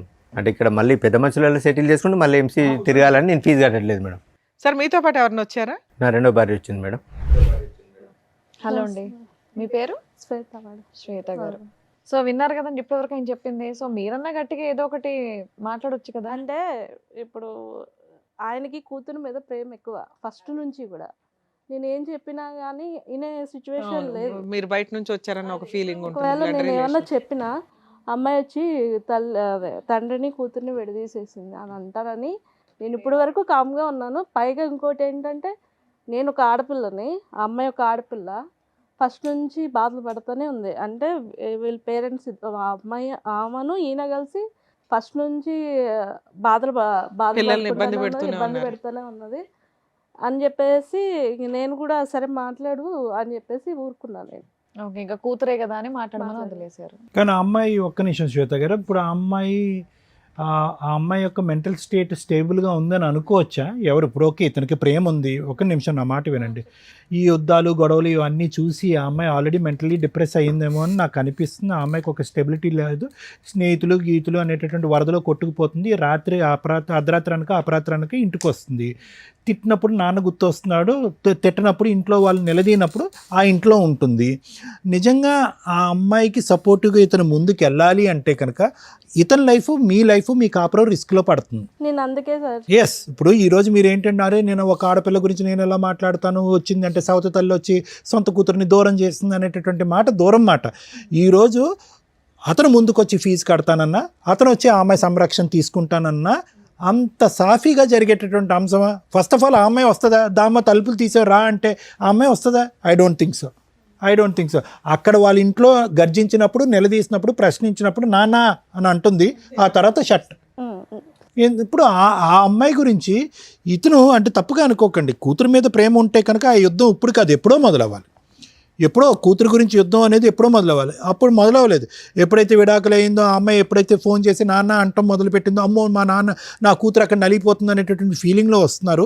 నా గట్ ఫీలింగ్, నా అంతరాత్మ ఏం చెప్తుందంటే ఈ మొత్తం సినారియోలో ఒక టీనేజ్లో సైడ్ ట్రాక్ అయినటువంటి ఒక ఆడపిల్ల సిచ్యువేషన్ అడ్వాంటేజ్ తీసుకుంటుంది అన్నది నా అభిప్రాయం. సేమ్.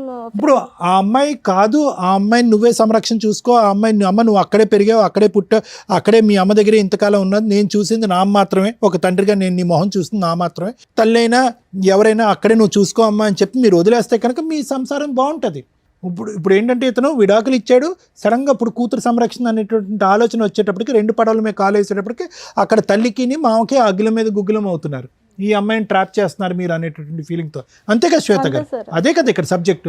లేదంటే ఆ అమ్మాయి ఎందుకు ఇక్కడికి వస్తుంది పదే పదే మీ భార్య విడాకులు అయిన తర్వాత? సరే ఇక్కడికి ఎందుకు వచ్చారు మీరు? ఏం కావాలని వచ్చారు? మేము అంటే ఇక్కడ హైదరాబాద్లో ఉంటాము, అత్తయ్య గారు ఊర్లో ఉంటారు. మేము దొరకట్లేదు అని చెప్పి వెళ్ళి అత్తయ్య గారిని కొట్టుడు, పిల్లలు లేకపోతే పిల్లలా? పిల్లలు, ఈ పెద్దమ్మాయి కూడా చెప్పు తీసుకొని కొట్టంటే చెప్పు తీసుకొట్టుడు. ఎందుకమ్మా ఏమని చెప్పి కొడుతున్నారు పెద్దవాడిని? డబ్బులు అడిగిపో. అదే డబ్బులు అడిగిపో. మెయింటెనెన్స్ కాదు మేడం, అదే డబ్బులు, అంతే. డబ్బు ఎంతో కొంత, ఏదో ఎంతో కొంత. ఫీజులు కూడా కాదు, వాళ్ళు ఖర్చులకి డబ్బులు అడిగిపో. నువ్వు ఎందుకు కొట్టావు, నువ్వు ఎందుకు ఇయ్యో అని చెప్పేసి పెద్ద పాప వెళ్ళి, చిన్నదంటే తెలీదు తనకి, పెద్దది వెళ్ళి కొట్టుకుపో అంటే వెళ్ళి కొట్టడం. మరి అదే పాప నాయనమ్మ నేను ఇక్కడ ఉన్నాను, బస్ స్టాండ్ లో ఉంది, నా పరిస్థితి బాగాలేదని చెప్పి ఫోన్ చేసి. ఇప్పుడు మా నంబర్స్ ఏం లేవు తన దగ్గర సార్ మాకు చేయడానికి. నాయనమ్మే హెల్ప్ కోరినటువంటి అమ్మాయి ఈ రోజు నాయనమ్మని కొడుతుందని అంటున్నారు కదా? అంతకుముందు సార్, అంతకుముందు నాయనమ్మ కొట్టుపో అంటే కొట్టడం మానేసి ఇంటికి రావడం మానేసి ఎంతకాలం అయింది? ఏదో వస్తూనే ఉన్నారు మేడం వాళ్ళు. అంటే కొట్టడం లేదు, అంటే మీరు ఎక్కడున్నారో తెలియక అక్కడ attack చేస్తారు. 2 months ఒకసారి వచ్చి ఏం చేస్తారు? వచ్చింది 2 days ఉంటుండ్రు వెళ్ళిపోతుంది. పిల్లలేనా ఆవిడ కూడా? ఆవిడే వస్తుంది. వస్తారు మేడం. అప్పుడు ఏం చేస్తున్నారు ఇంట్లో వంట ఎవరు చేస్తున్నారు? వాళ్ళే చేసుకుంటారు. వాళ్ళు చేసేసుకుని వాళ్ళ వరకు ఉండి వాళ్ళ వరకు మళ్ళీ సర్దుకుని శ్వేత గారు ఆ 2 days ఎలా నడుస్తుందమ్మా? ఆ 2 days ఎలా నడుస్తుంది? అది తెలీదు సార్ నాకు. కాదు మీ ఇంటికి వస్తుంది ఆవిడ, పిల్లలతో పాటు వస్తుంది. వీళ్ళకి తెలియదు, వాళ్ళ అత్తగారు ఉండరు. సాటర్డే సండే మమ్మీ ఉండదు. మా సిస్టరు ఇప్పుడు 8 months క్యారింగ్ మేడం, ఇక్కడికి వస్తుందండి. మమ్మీ లేనప్పుడు వస్తుంది, ఓకే. ఓన్లీ ఫెస్టివల్స్ చూసుకొని వస్తుంది.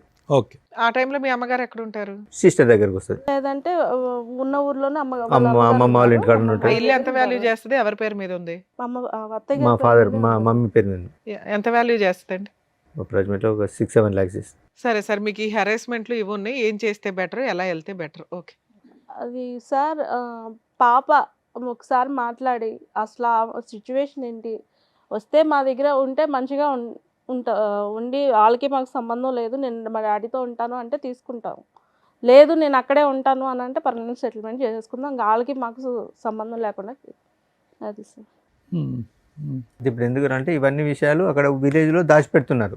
వాళ్ళ పెద్ద మనుషులు వీళ్ళు వాళ్ళ దగ్గర డబ్బు వెళ్ళకపోతే పెద్ద మనుషుల్లోకి మిమ్మల్ని కులం నుంచి వెళ్ళేస్తాము, మీరు కులానికి అదేంటి మీకు ఏదన్నా అంటే ఇష్యూ వచ్చినా ఏమన్నా జరిగినా ఏదన్నా అయినా మేము మీ ఇంటికి రాము అని చెప్పేసి. నవీన్ గారు డైవర్స్ దాంట్లో పిల్లలకి ఏం చేయాలని కండిషన్స్ ఉన్నాయి? ఏం ఉండవు సార్, ఎక్స్పర్ట్ ఆర్డర్స్ కదా. అంతే madam. Okay. She is not happy about the. అది సార్ విన్నారు కదా, మీరేమంటారు మేడం? ఈ ఇష్యూలో శ్వేత గారు, నవీన్ గారు, ఇది చాలా చాలా సాగుతున్నటువంటి కేసు. యూజువల్గా మనం ఏమనుకుంటా ఉంటే కనుక మేము కానీ చూసేటటువంటి ప్రేక్షకులు కానీ అమ్మ డైవర్స్ అయిపోయింది ఇంకా ఎక్కడితో అయిపోయింది మీరిద్దరు హ్యాపీగా, అది ఇతని దురదృష్టం అనుకోవాలా మీ నరకం అనుకోవాలా నాకు తెలియదు, కానీ డివోర్స్ అయిపోయింది కదా అంత హ్యాపీగా ఉంది, పేపర్స్ వచ్చినాయి కదా ఇతను చేసుకుంటే సేఫ్ అన్నట్టుగా మీకు తప్పుగా అనుకో. మీకు మ్యారేజ్ అయిందమ్మా ఇంతకుముందు?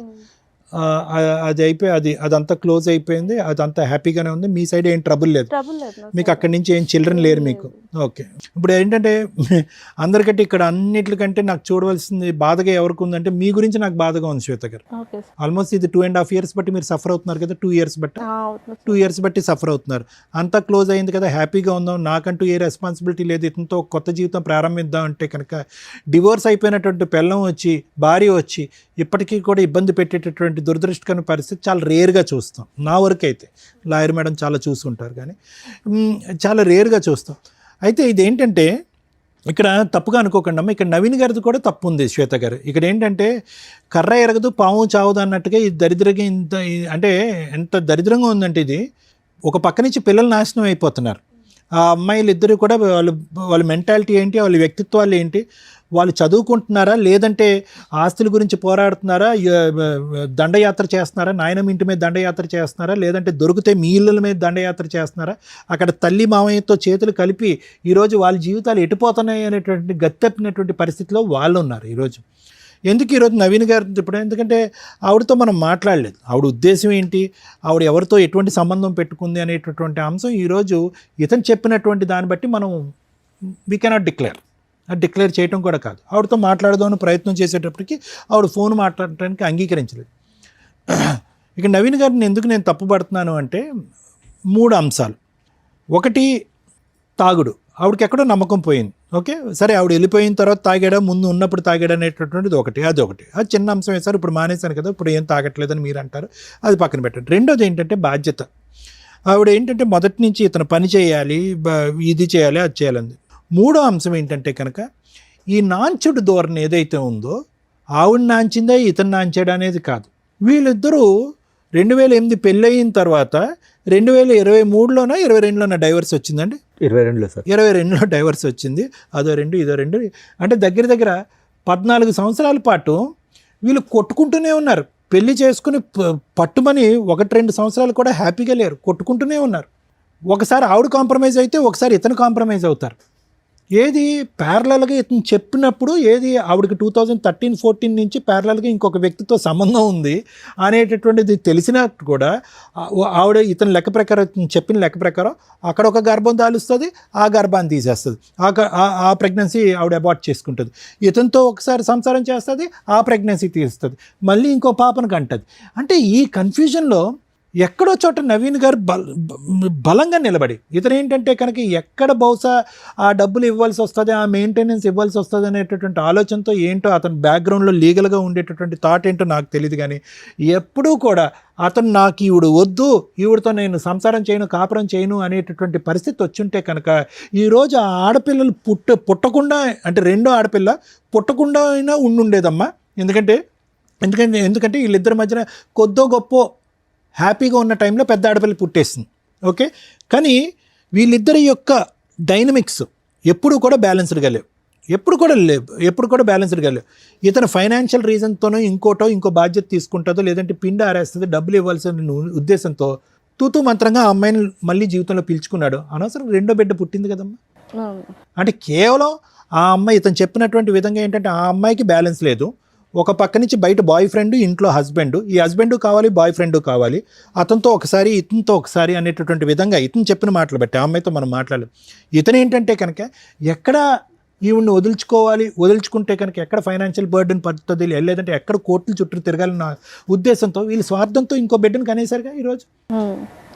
ఇప్పుడు ఆ ఇద్దరు ఆడపిల్లలే కదా ఇప్పుడు తల్లిని మించినటువంటి సైనికులు అయ్యారు. ఆ తల్లి చేసేటటువంటి యుద్ధకాండ దహనకాండ కంటే వాళ్ళిద్దరూ దాడి చేస్తున్నారుగా, నాయనమ్మ మీద పెట్టి కొట్లాడుతున్నారు కదా. అది డబ్బుల గురించా, ఆస్తి గురించా, లేదంటే వాళ్ళకి సరైనటువంటి న్యాయం జరగలేదు అనే ఉద్దేశంతోనే వాళ్ళు అటాక్ చేస్తున్నారు. ఈరోజు వాట్ ఎవర్ ద డైవర్స్ ఏదైతే ఉందో, ఎక్స్పార్టీ డైవర్స్ వచ్చిందో అందులో ఉండేటటువంటి కండిషన్తో మేమిద్దరం భార్యాభర్తలుగా విడిపోయామనే కానీ ఇతని పిల్లలకి ఎటువంటి న్యాయం చేయట్లేదు అనేటటువంటి ఉద్దేశంతో ఆ తల్లి వాళ్ళని ఉసుగొలుపుతుంది. వాళ్ళు న్యాయపరమైనటువంటి విధంగానే ముందుకు వస్తున్నారు. మాకేంటి మీకేంటి, మాకేంటి, మా పోషణ ఏంటి, మా ఆలోచన ఏంటి, మా భవిష్యత్తు ఏంటి, మా పెళ్ళిళ్ళు ఏంటి అనేటటువంటి ఆ విషయం గురించి లెక్క తేల్చుకోవాలిగా నవీన్ గారు. అవునండి. ఇక్కడ ఏంటి ఆవిడ వచ్చి ఇక్కడ ఏంటి నాకు నువ్వు భర్తగా కావాలి, డైవర్స్ మాట పక్కన పెట్టు, నేనే నీతో కాపురం చేస్తాను, నువ్వు సెకండ్ భార్యగా నువ్వెవరు అనే మాట ఆవిడ అన్నట్లే. ఇప్పుడు వచ్చేటటువంటి అంశం మనకు తెలియనటువంటి సీక్రెట్ ఏదన్నా ఉంది అంటే కనుక ఆ పిల్లల భవిష్యత్తు దృష్ట్యా ఏం న్యాయం చేశారు అలాంటప్పుడు పిల్లల్ని కనకూడదు. అది ఇక్కడ వచ్చేటటువంటి లైవ్లో ఉండేటటువంటి గొడవ. అది ఈ మధ్యలో ఏమవుతుందంటే ఓకే ఇవన్నీ లీగల్ పరమైనటువంటి అంశాలు, నాకు ఉన్నటువంటి పరిజ్ఞానం ఆ మాత్రమే, ఆ అంశం నేను పక్కన పెడతాను. కానీ ఇక్కడ తేల్చుకోవాల్సిన ప్రేక్షకులకు ప్రత్యేకంగా చెప్పేటటువంటిది అంశం ఏంటంటే భార్యాభర్తల మధ్యన మీ ఇద్దరి మధ్యన ఏమైనా డిఫరెన్సెస్ ఉంటే ఐదర్ మీడియేషన్ కానీ లేదంటే కౌన్సిలింగ్ ద్వారా కలిసే అన్నటువంటి ప్రయత్నం చేయండి, లేదంటే లీగల్ పరమైనటువంటి స్టెప్స్ తీసుకుని విడిపోవటానికైనా ప్రయత్నం చేయండి. ఏదైనా కూడా త్వరగా జరగాలి. ఆ న్యాయం కలిసి ఉండేటటువంటి న్యాయం అయినా త్వరగా జరగాలి, లేదంటే విడిపోయేటటువంటి న్యాయం అయినా జరగాలి. ఎందుకంటే ఇందులో ప్రత్యేకంగా ఈ యుద్ధంలో పిల్లలు పావులు అవుతారు, ఫైనల్గా పిచ్చి వాళ్ళు అవుతారు. ఇప్పుడు చూడండి ఆ పిల్లలు పెద్ద అమ్మాయి ఖచ్చితంగా నేను చెప్తున్నాను ఆ అమ్మాయి మానసికపరమైనటువంటి స్టెబిలిటీ మీద ఒక క్వశ్చన్ మార్క్ ఉంది, చదువు సంధ్యల మీద ఎటువంటి దృష్టి పడుతుంది అనేటటువంటి అంశం మీద ఒక క్వశ్చన్ మార్క్ ఉంది, వ్యక్తిత్వం ఏం మారిపోతుంది అనేటటువంటి దాని మీద క్వశ్చన్ మార్క్ అవుతుంది. ఎందుకంటే ఉదయం లేచిన దగ్గర నుంచి సాయంత్రం వరకు వాళ్ళకి ఫుల్ టైం ఎజెండా ఏదన్నా ఉంది అంటే తండ్రి ఎక్కడ ఉన్నాడు, ఆ అమ్మాయి పెళ్లి చేసుకున్న శ్వేత ఎక్కడుంది, వాళ్ళిద్దరు దొరుకుతారా, లేదంటే వాళ్ళు దొరకనప్పుడు ఆ ఇంటి మీద దాడి చేద్దాం. మాకేం రావాల్సినటువంటిది కరెక్టే, వాళ్ళు ఫైట్ చేసేటటువంటిది బహుశా వాళ్ళు ఆడపిల్లలు ఫైట్ చేసేటటువంటి దాంట్లో న్యాయం ఉందండి. ఎందుకంటే మీరిద్దరు సుఖ సంతోషాలని సింపుల్గా డైవర్స్ వచ్చేసింది, మీరిద్దరు హ్యాపీగా ఉన్నారు, రేపో మాపో మీకు ఒక పిల్లో పుడుతుంది, మా పరిస్థితి ఏంటి అనేటటువంటి అభద్రత గురించి మాట్లాడుతున్నారు ఆ పిల్లలు. దానివల్ల వాళ్ళు మానసికంగా డిజాస్టర్ అయిపోతున్నారు. దాంతోపాటు ఏంటంటే వాళ్ళ అమ్మ ఒక పక్క నుంచి వాళ్ళ మావయ్య ఒక పక్క నుంచి వాళ్ళిద్దరు బ్రెయిన్లో ఫీడింగ్ ఇచ్చేటప్పటికి ఇద్దరు ఆడపిల్లల యొక్క మానసిక పరిస్థితి కంప్లీట్గా ఇంబ్యాలెన్స్ అయింది. సో నా వరకు ఏంటంటే ఎవరైనా కూడా దయచేసి పిల్లల మీద ఇటువంటి ప్రభావం పడేంత వరకే యాజ్ ఇట్ ఈస్ టీనేజ్లో ఉండేటటువంటి ఆడపిల్లలైనా అబ్బాయిలైనా వాళ్ళ యొక్క ఎడ్రినర్జిక్ రెస్పాన్స్ వల్ల వాళ్ళు కొద్దిగా హైపర్గానే ఉంటారు, అడ్వెంచరస్గానే ఉంటారు, ఛాలెంజింగ్గానే ఉంటారు, స్టబర్న్గా ఉంటారు, మొండిగా. ఇవన్నీ కూడా హార్మోన్ పరమైనటువంటి మార్పు. కానీ అది 30% అయితే కనుక ఇటువంటి మానసిక పరిస్థితి క్రియేట్ చేసేటటువంటి తల్లిదండ్రులు మన స్వార్థపూరితమైనటువంటి ఆలోచనల గురించి ఈరోజు అమ్మాయి ఖచ్చితంగా డబుల్ గేమ్ ఆడట్లే. పెద్ద అమ్మాయి ఇంట్లో వాళ్ళ అమ్మ నాన్న గర్జించినప్పుడు లేదంటే వాళ్ళ అమ్మని మామయ్య గర్జించినప్పుడు ఒక విధంగా. సో నేను అనేది అంటే అది ఒక అంశం అండి నేను ప్రత్యేకంగా చెప్పేది. రెండోది ఏంటంటే ఇప్పటికీ కూడా నాకు తెలిసినటువంటి కొద్దిపాటి పరిజ్ఞానంతో నవీన్ గారు ఈరోజు ఖచ్చితంగా మీరు అనుకుంటే కనుక ఇది ఈజీగా తేల్చుకోవచ్చు, ఇది పెద్ద కష్టం కాదు. మీరు కూడా ధైర్యంగా వెళ్ళి పోలీస్ స్టేషన్లో అనవసరంగా డైవర్స్ అయిపోయిన తర్వాత మా భార్య వచ్చి మా మీద హెరాస్ చేస్తుంది, పిల్లల ద్వారా మా మీద దాడి చేపిస్తుంది అనేటటువంటి విధంగా మీరు పోలీస్ స్టేషన్లో కేసు పెడితే కనుక ఇది ఎక్కడో చోట గీత గీయచ్చు. కానీ మీకున్న భయం ఏంటంటే బహుశా ఇక్కడ ఏంటంటే ఎంతో కొంత లెక్క చెప్పో ఫైనాన్షియల్గా వాళ్ళకు ఒక అడ్వాంటేజ్ ఇచ్చో లేదంటే ఒక భవిష్యత్తు పరమైనటువంటి ఒక గ్యారంటీ ఇచ్చో మీరు బయటపడాలి. దానికి మీరు మెంటల్గా ప్రిపేర్ అవ్వలేదు. పెద్ద పాప పాడైపోతుంది, అక్కడ హెరాస్మెంట్ గురవుతుంది, వాళ్ళ అమ్మ దారిలో నడుస్తుంది కాబట్టి నేను పెద్ద పాప మీద జాలి చూపెడుతున్నానంటే కన్న కూతురు కాబట్టి మీకు ఆ ఫీలింగ్ ఉంటుంది. కానీ అది ఇక్కడ ప్రయారిటీగా మాట్లాడవలసినటువంటి అంశం కాదు, అది మనస్ఫూర్తిగా మీ ఆలోచన కూడా కాదు. ఎక్కడ పిల్లలకి లెక్క చెప్పాలో, ఏ విధంగా వాళ్ళు భవిష్యత్తును నిలబెట్టాలో, ఏ విధంగా బాధ్యత తీసుకోవాలో, ఏ విధంగా పెళ్ళిళ్ళు చేయాలో, ఏ విధంగా వాళ్ళిద్దరికి ఒక ఫైనాన్షియల్ స్టెబిలిటీ ఇవ్వాలో అనేటటువంటి ఈ ఎజెండాను చూసి బహుశా మీరు భయపడుతూ ఆ హెరాస్మెంట్కి ఒక పక్క నుంచి మీరు దాసోహం అంటున్నారే కానీ ఆ బ్యాలెన్స్ ఆ లెక్క అనేటటువంటిది తేల్చుకోవటానికి మీరు ఇష్టపడండి. మీరు ఎప్పుడైతే కనుక ఆ లెక్క అనేటటువంటి తేల్చుకుంటారో ఈ కాన్స్టెంట్గా మీ భార్య దగ్గర నుంచి కానీ మీ కూతురుల దగ్గర నుంచి కానీ మీకు కానీ మీ అమ్మగారి మీద కానీ జరిగేటటువంటి హెరాస్మెంట్కి ఫుల్ స్టాప్ చెప్పలేరు అనేటటువంటిది నా అభిప్రాయం. Thank you sir. Madam sir ఇప్పుడు ఏమైనా కేసులు పెండింగ్ ఉన్నాయా? ప్రజెంట్ ఏం లేవు. మొదటి భార్య హక్కులు వర్సెస్ రెండో భార్య హక్కులు వర్సెస్ భర్త హక్కులు, వీటి గురించి కొంచెం బేసిక్ నాలెడ్జ్ ఉంటే ఈ కేసు ఇక్కడ దాకా వచ్చేదే కాదు. ఇక్కడ అప్రిషియేట్ చేయాల్సిన వ్యక్తి ఎవరు అంటే సెకండ్ వైఫ్. ఎందుకు అంటే ఒక వ్యక్తిని నమ్మి ఆల్రెడీ ఫస్ట్ ఏదో డైవర్స్ అవుతాయి, సెకండ్ వ్యక్తిని నమ్మినప్పుడు ఏం చూసింది అంటే డైవర్స్ పేపర్ చూసింది. ఏంటి డైవర్స్ పేపర్స్? ఎక్స్పార్టీ ఆర్డర్స్ వస్తే ఆ ఆర్డర్ లీగల్గా వ్యాలిడా అంటే ఆఫ్టర్ 6 months చేసుకునే మ్యారేజ్ లీగల్గా వ్యాలిడ్. ఇప్పుడు వాళ్ళ ఫస్ట్ వైఫ్ ఛాలెంజ్ చేసి అపీల్ కోర్టులో హైకోర్టులో ప్రొసీడ్ అయితే మీరు చాలా న్యూస్ల్లో చూస్తూ ఉంటారు డైవర్స్ కేసు పెండింగ్ ఉండగా మ్యారేజ్ వ్యాలిడ్ అని. సగం ఇన్ఫర్మేషనే మీకు తెలుసు. ఇలాంటిది వ్యాలిడ్. ఎలాంటిది? అతను ఎక్స్ పార్టీ ఆర్డర్సో ఏదో తెచ్చుకున్నాక 6 మంత్స్ దాటిపోయినాక వాళ్ళు డైవర్స్ కేసు హైకోర్టులో అప్పీల్‌కి వేసుకున్నప్పుడు, ఈ మ్యారేజ్ డిలే లేతే లోయర్ కోర్ట్‌లోనే రీఓపెన్ చేసినప్పుడు డిలే అయిపోయింది. లిమిటేషన్ అయిపోయింది. లిమిటేషన్ తర్వాత చేసుకునే మ్యారేజ్ లీగల్‌గా వ్యాలిడ్. సో, ఆ డైవర్స్ కేస్ కంటిన్యూ అవుతూనే ఉంటది. ఫైనల్‌గా జడ్జి గారు అట్లాంటి కేసుల్లో కొంత కాంపెన్సేషన్ ఆర్డర్ చేస్తారే తప్ప, ఈ సెకండ్ మ్యారేజ్ వ్యాలిడ్ కాదు అని అనరు. సో, ఎవరన్నా జెంట్స్ గాని, లేడీస్ గాని మీకు X party orders, divorce copies కనుక చూపిస్తే 6 మంత్స్ కంప్లీట్ అయిందా లేదా చూసుకొని ఆఫ్టర్ 6 మంత్స్ మ్యారేజ్ చేసుకోండి. అది లీగల్‌గా వ్యాలిడ్. ఫస్ట్ వైఫ్ కానీ, ఫస్ట్ హస్బెండ్ గానీ ఫైటింగ్ చేస్తున్నా కూడా మీకు ప్రాబ్లమ్ లేదు. అవి ఫర్దర్‌గా నడుస్తూ ఉంటాయి. కానీ యూజ్ ఏముంది? ఇప్పుడు ఈ సెకండ్ వైఫ్ హరాస్మెంట్ పడుతున్నట్టు లెక్క. ఆ అమ్మాయికి వేరే ఆప్షన్ లేదు. ఇక్కడ భర్త మంచోడా, చెడ్డోడా, భర్తతో హ్యాపీనెస్ ఏముంది? ఈ మంచి చెడుల గురించి ఆలోచించడం కంటే భర్త ఉంటాడా, ఓడతాడా అనే కన్‌ఫ్యూజన్‌లోకి వెళ్ళిపోతుంది. ఎందుకంటే భర్త హ్యాపీగా లేడు. ఫైనాన్షియల్‌గా సంపాదించడం మీద కాన్సంట్రేషన్ లేదు. సెకండ్ వైఫ్‌ని బాగా చూసుకునే విధం మీద కాన్సంట్రేషన్ లేదు. నా పిల్లలు, నా ఫస్ట్ వైఫ్, మా అమ్మంతా అంటున్నారు, మా ఇంట్లో వాళ్ళని స్టిల్ 15 ఏళ్ల నుంచి 20 ఏళ్ల నుంచి ఏ నస జరిగిందో అది సెకండ్ మ్యారేజ్ తర్వాత కూడా కంటిన్యూ అవుతుంది. ఒకవేళ ఎవరైనా అమ్మాయి గాని అబ్బాయిలకి పెద్ద ప్రాబ్లమ్ ఉండదులెండి. ఎందుకంటే అమ్మాయిలు అన్నీ కట్ చేసుకునే వస్తారు ప్రాపర్‌గా. అబ్బాయిల్ని ఎవరన్నా చేసుకుంటుంటే ఈవిడలాగా సఫర్ అవ్వకండి. ఫస్ట్ వైఫ్ తోటి లీగల్‌గా మిగతా లిటిగేషన్స్ అన్నీ క్లియర్ అవుతున్నాయా లేదా? ఇన్ కేస్ అవ్వకపోతే మీరు బాండ్ పేపర్సో, సేఫ్టీగా ఏదైనా ప్రాపర్టీసో రాయించుకోండి. మళ్ళీ మీ వైఫో, మీ పిల్లలో వస్తే పేగుబంధం ఎట్లాగో ఇప్పుడు ఈయనలాగా బాధపడుతూ ఉంటారు. ఆ నస మేము పడుతూ ఉండలేం కదా! మమ్మల్ని ఎందుకు విలన్‌గా చూపించటం. మీ అవసరం వాళ్ళకుంది, ఆళ్ళ అవసరం మీకుంది. సో, కాబట్టి మీకేం తక్కువైనట్టు కాదు. సెకండ్ వైఫ్ వచ్చినాక ఆ పిల్లలు రావడం, రాకపోవడం అనేది మీరు ముందుగా మాట్లాడుకుంటే ఈవిడ పడే మానసిక క్షోభ బయటికి చెప్పకుండా. పాపం ఆవిడ ఒక్క మాట మాట్లాడట్ల. అలాంటి క్షోభ పడకుండా ఉంటారు. సేఫ్ సైడ్‌లో ఉండండి. ఎక్స్ పార్టీ ఆర్డర్స్ తీసుకునేటప్పుడే ఇలాంటి వ్యక్తితోటి 6 మంత్స్ తర్వాత మ్యారేజ్ చేసుకుంటూ ఫస్ట్ వైఫ్‌తో ఫుల్ అండ్ ఫైనల్ సెటిల్మెంట్ అవ్వకపోతే నువ్వేంటి, నీ పిల్లలేంటి, మీ ఆస్తులేంటి, నాకేంటి. ఇది రాసుకొని ఒకవేళ మీ నసేదన్నా ఉంటే బయట చూసుకొని గుమ్మం లోపలికి తీసుకురావద్దు. నన్ను ఇన్వాల్వ్ చేయొద్దు. అలా సేఫ్‌గా చూసుకోగలిగితే చేసుకో, లేకపోతే ఇంకో సంబంధం చూసుకోవడం బెటర్ అండి అని క్లియర్‌గా మాట్లాడుకోండి. ఏదో అంటారు చూడు, ముందే మాట్లాడుకోవడం వల్ల 90% ప్రాబ్లమ్స్ క్లియర్ అవుతాయి. శ్వేత గారు విన్నారా?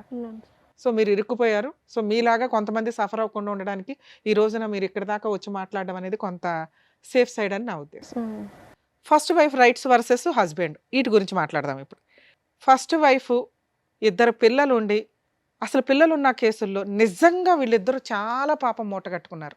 వరస్ట్ ఆఫ్ వరస్ట్ తల్లిదండ్రులు ఏంటి అంటే ఈ రకంగా పిల్లల్ని ఫుట్బాల్ ఆడుకుంటున్నట్లు ఆడుకుంటుంటే నరకం కనిపిస్తుంది పిల్లలకి. దీని గురించి ప్రతి ఫ్యామిలీ కోర్ట్ జడ్జి సఫర్ అవుతారు. ఎందుకంటే పాపం వాళ్ళకి అర్థమైపోతూ ఉంటుంది. అలాంటి వాళ్ళకి అర్థమవుతూ ఉంటుంది. అరే పిల్లలు ఇంత సఫర్ అవుతారు భవిష్యత్తులో, వాళ్ళు మేబీ ఇప్పుడు చిన్నోళ్ళు అవ్వచ్చు. కానీ అమ్మ దగ్గర పెరుగుతారు 90% మన ఇండియన్ జ్యూరిస్డిక్షన్స్ ప్రకారం, రెస్పాన్సిబిలిటీస్ ప్రకారం. ఎందుకంటే మదర్స్ సరిగ్గా చూడరని. అలాగే తండ్రి తను తానే చూసుకోలేక ఇంకో పెళ్లి చేసుకుంటాడు. ఇంక పిల్లల్ని ఏం చూసుకుంటాడు. 99% అలాగే ఉంటారన్న ఉద్దేశం. మెజారిటీకి ఎప్పుడు ఇంపార్టెన్సీ ఉంటుంది కాబట్టి తండ్రికి కస్టడీ అనేది ఇవ్వరు చాలా సందర్భాల్లో. ఆ కస్టడీ తీసుకుంటే ముందు అబ్బాయిని కాపాడుకోలేం. ఎందుకంటే అది కన్ఫ్యూజింగ్ లైఫ్ స్టైల్ అవుతుంది. ఉంటే ఎవరో ఒకళ్ళ దగ్గర వేరే కంట్రీలో లాగా మనం పులిహార పంచుకున్నట్టు పంచుకోవడం, నీ పిల్లలు నా పిల్లలు కలిపి మన పిల్లలతో ఆడుకుంటారనే పంచాయతీ ఉండదు. సో, తల్లికే ఇస్తారు ఎక్కువగా. ఇక తను వేరే మ్యారేజ్ చేసుకుంటుందా, చేసుకోదా, ఇక వాళ్ళ లైఫ్ స్టైల్ అది వేరు. ఇలాంటి కేసులో పిల్లలు తల్లి కొడుతుంటే, తిడుతుంటే, క్యారెక్టర్ గురించి ఎక్స్‌ప్లెయిన్ చేస్తుంటే తండ్రి దగ్గరికి పారిపోతూ ఉంటారు. వీళ్ళ ఫస్ట్ అమ్మాయి ఒక ఎగ్జాంపుల్. అలాగే తండ్రి ఏదన్నా చెప్తూ ఉంటే తల్లి దగ్గరికి పారిపోతారు. Perfect drama. అమ్మాయిని అనటానికే లేదు. ఆ పాపం అమ్మాయి మెంటాలిటీని ఎవరు అలా క్రియేట్ చేసింది? తల్లిదండ్రులు. నిజంగా ఇలాంటి తల్లిదండ్రులకి పాపం తగిలిద్ది. ఉంటే మీ దగ్గర పెట్టుకోండి. మీ ఎదవ డ్రామాలకి, మీ ఆస్తి పంపకాలకి, మీ మెయింటెనెన్స్‌ల కోసం పిల్లల్ని బలిపశువులను చేయొద్దు. తల్లి నువ్వు పోరాడు. ఫస్ట్ వైఫ్ ఎవరైతే తల్లి ఉంటుందో ఆస్తులు కావాలనుకుంటే నువ్వు ఒక్కదానివే పోరాడు. పిల్లల్ని నానమ్మల దగ్గరకో, తండ్రుల దగ్గరకో పంపించొద్దు. పూర్తిగా మీరే ఉంచుకుందాం అనుకుంటే. లేదా అమ్మ 5 రోజులు ఇక్కడుండు, సాటర్డే, సండేలు డాడీ దగ్గరికెళ్ళు, పండగలప్పుడు వెళ్ళు. ఇంతే తప్ప మీ పర్సనల్ విషయాల గురించి పిల్లలతోటి ఎద్దవ డ్రామాలు వేయొద్దు. పిల్లలు మీ దగ్గర కావాలనుకున్నప్పుడు ఫీజు కట్టుకోవాలా. ఆయన ఎందుకు కడతాడు? అంత రెస్పాన్సిబిలిటీ లేకపోతే పిల్లల్ని వదిలేసేయండి, పూర్తి కస్టడీ అతనికి ఇచ్చేయండి. ఇది లేకుండా డ్రామాలు ఆడకండి. ఇక ఈ కేసులో worst of worst husband, worst of worst father అని నా ఉద్దేశం. ఎందుకు మేడం అంత దారుణంగా మాట్లాడారు? పాపం అతను మంచిగానే ఉన్నాడుగా. బయటకే మంచి. అతని మెంటాలిటీ కరెక్ట్ కాదు. ఇలా ఉన్న వాళ్ళకి ఈ నస జీవితకాలం కంటిన్యూ అవుతుంది. ఎందుకు అంటే ఆయన ఎక్కడా కూడా ఒక ప్రాబ్లంకి పునిస్టాప్ పెట్టట్ల.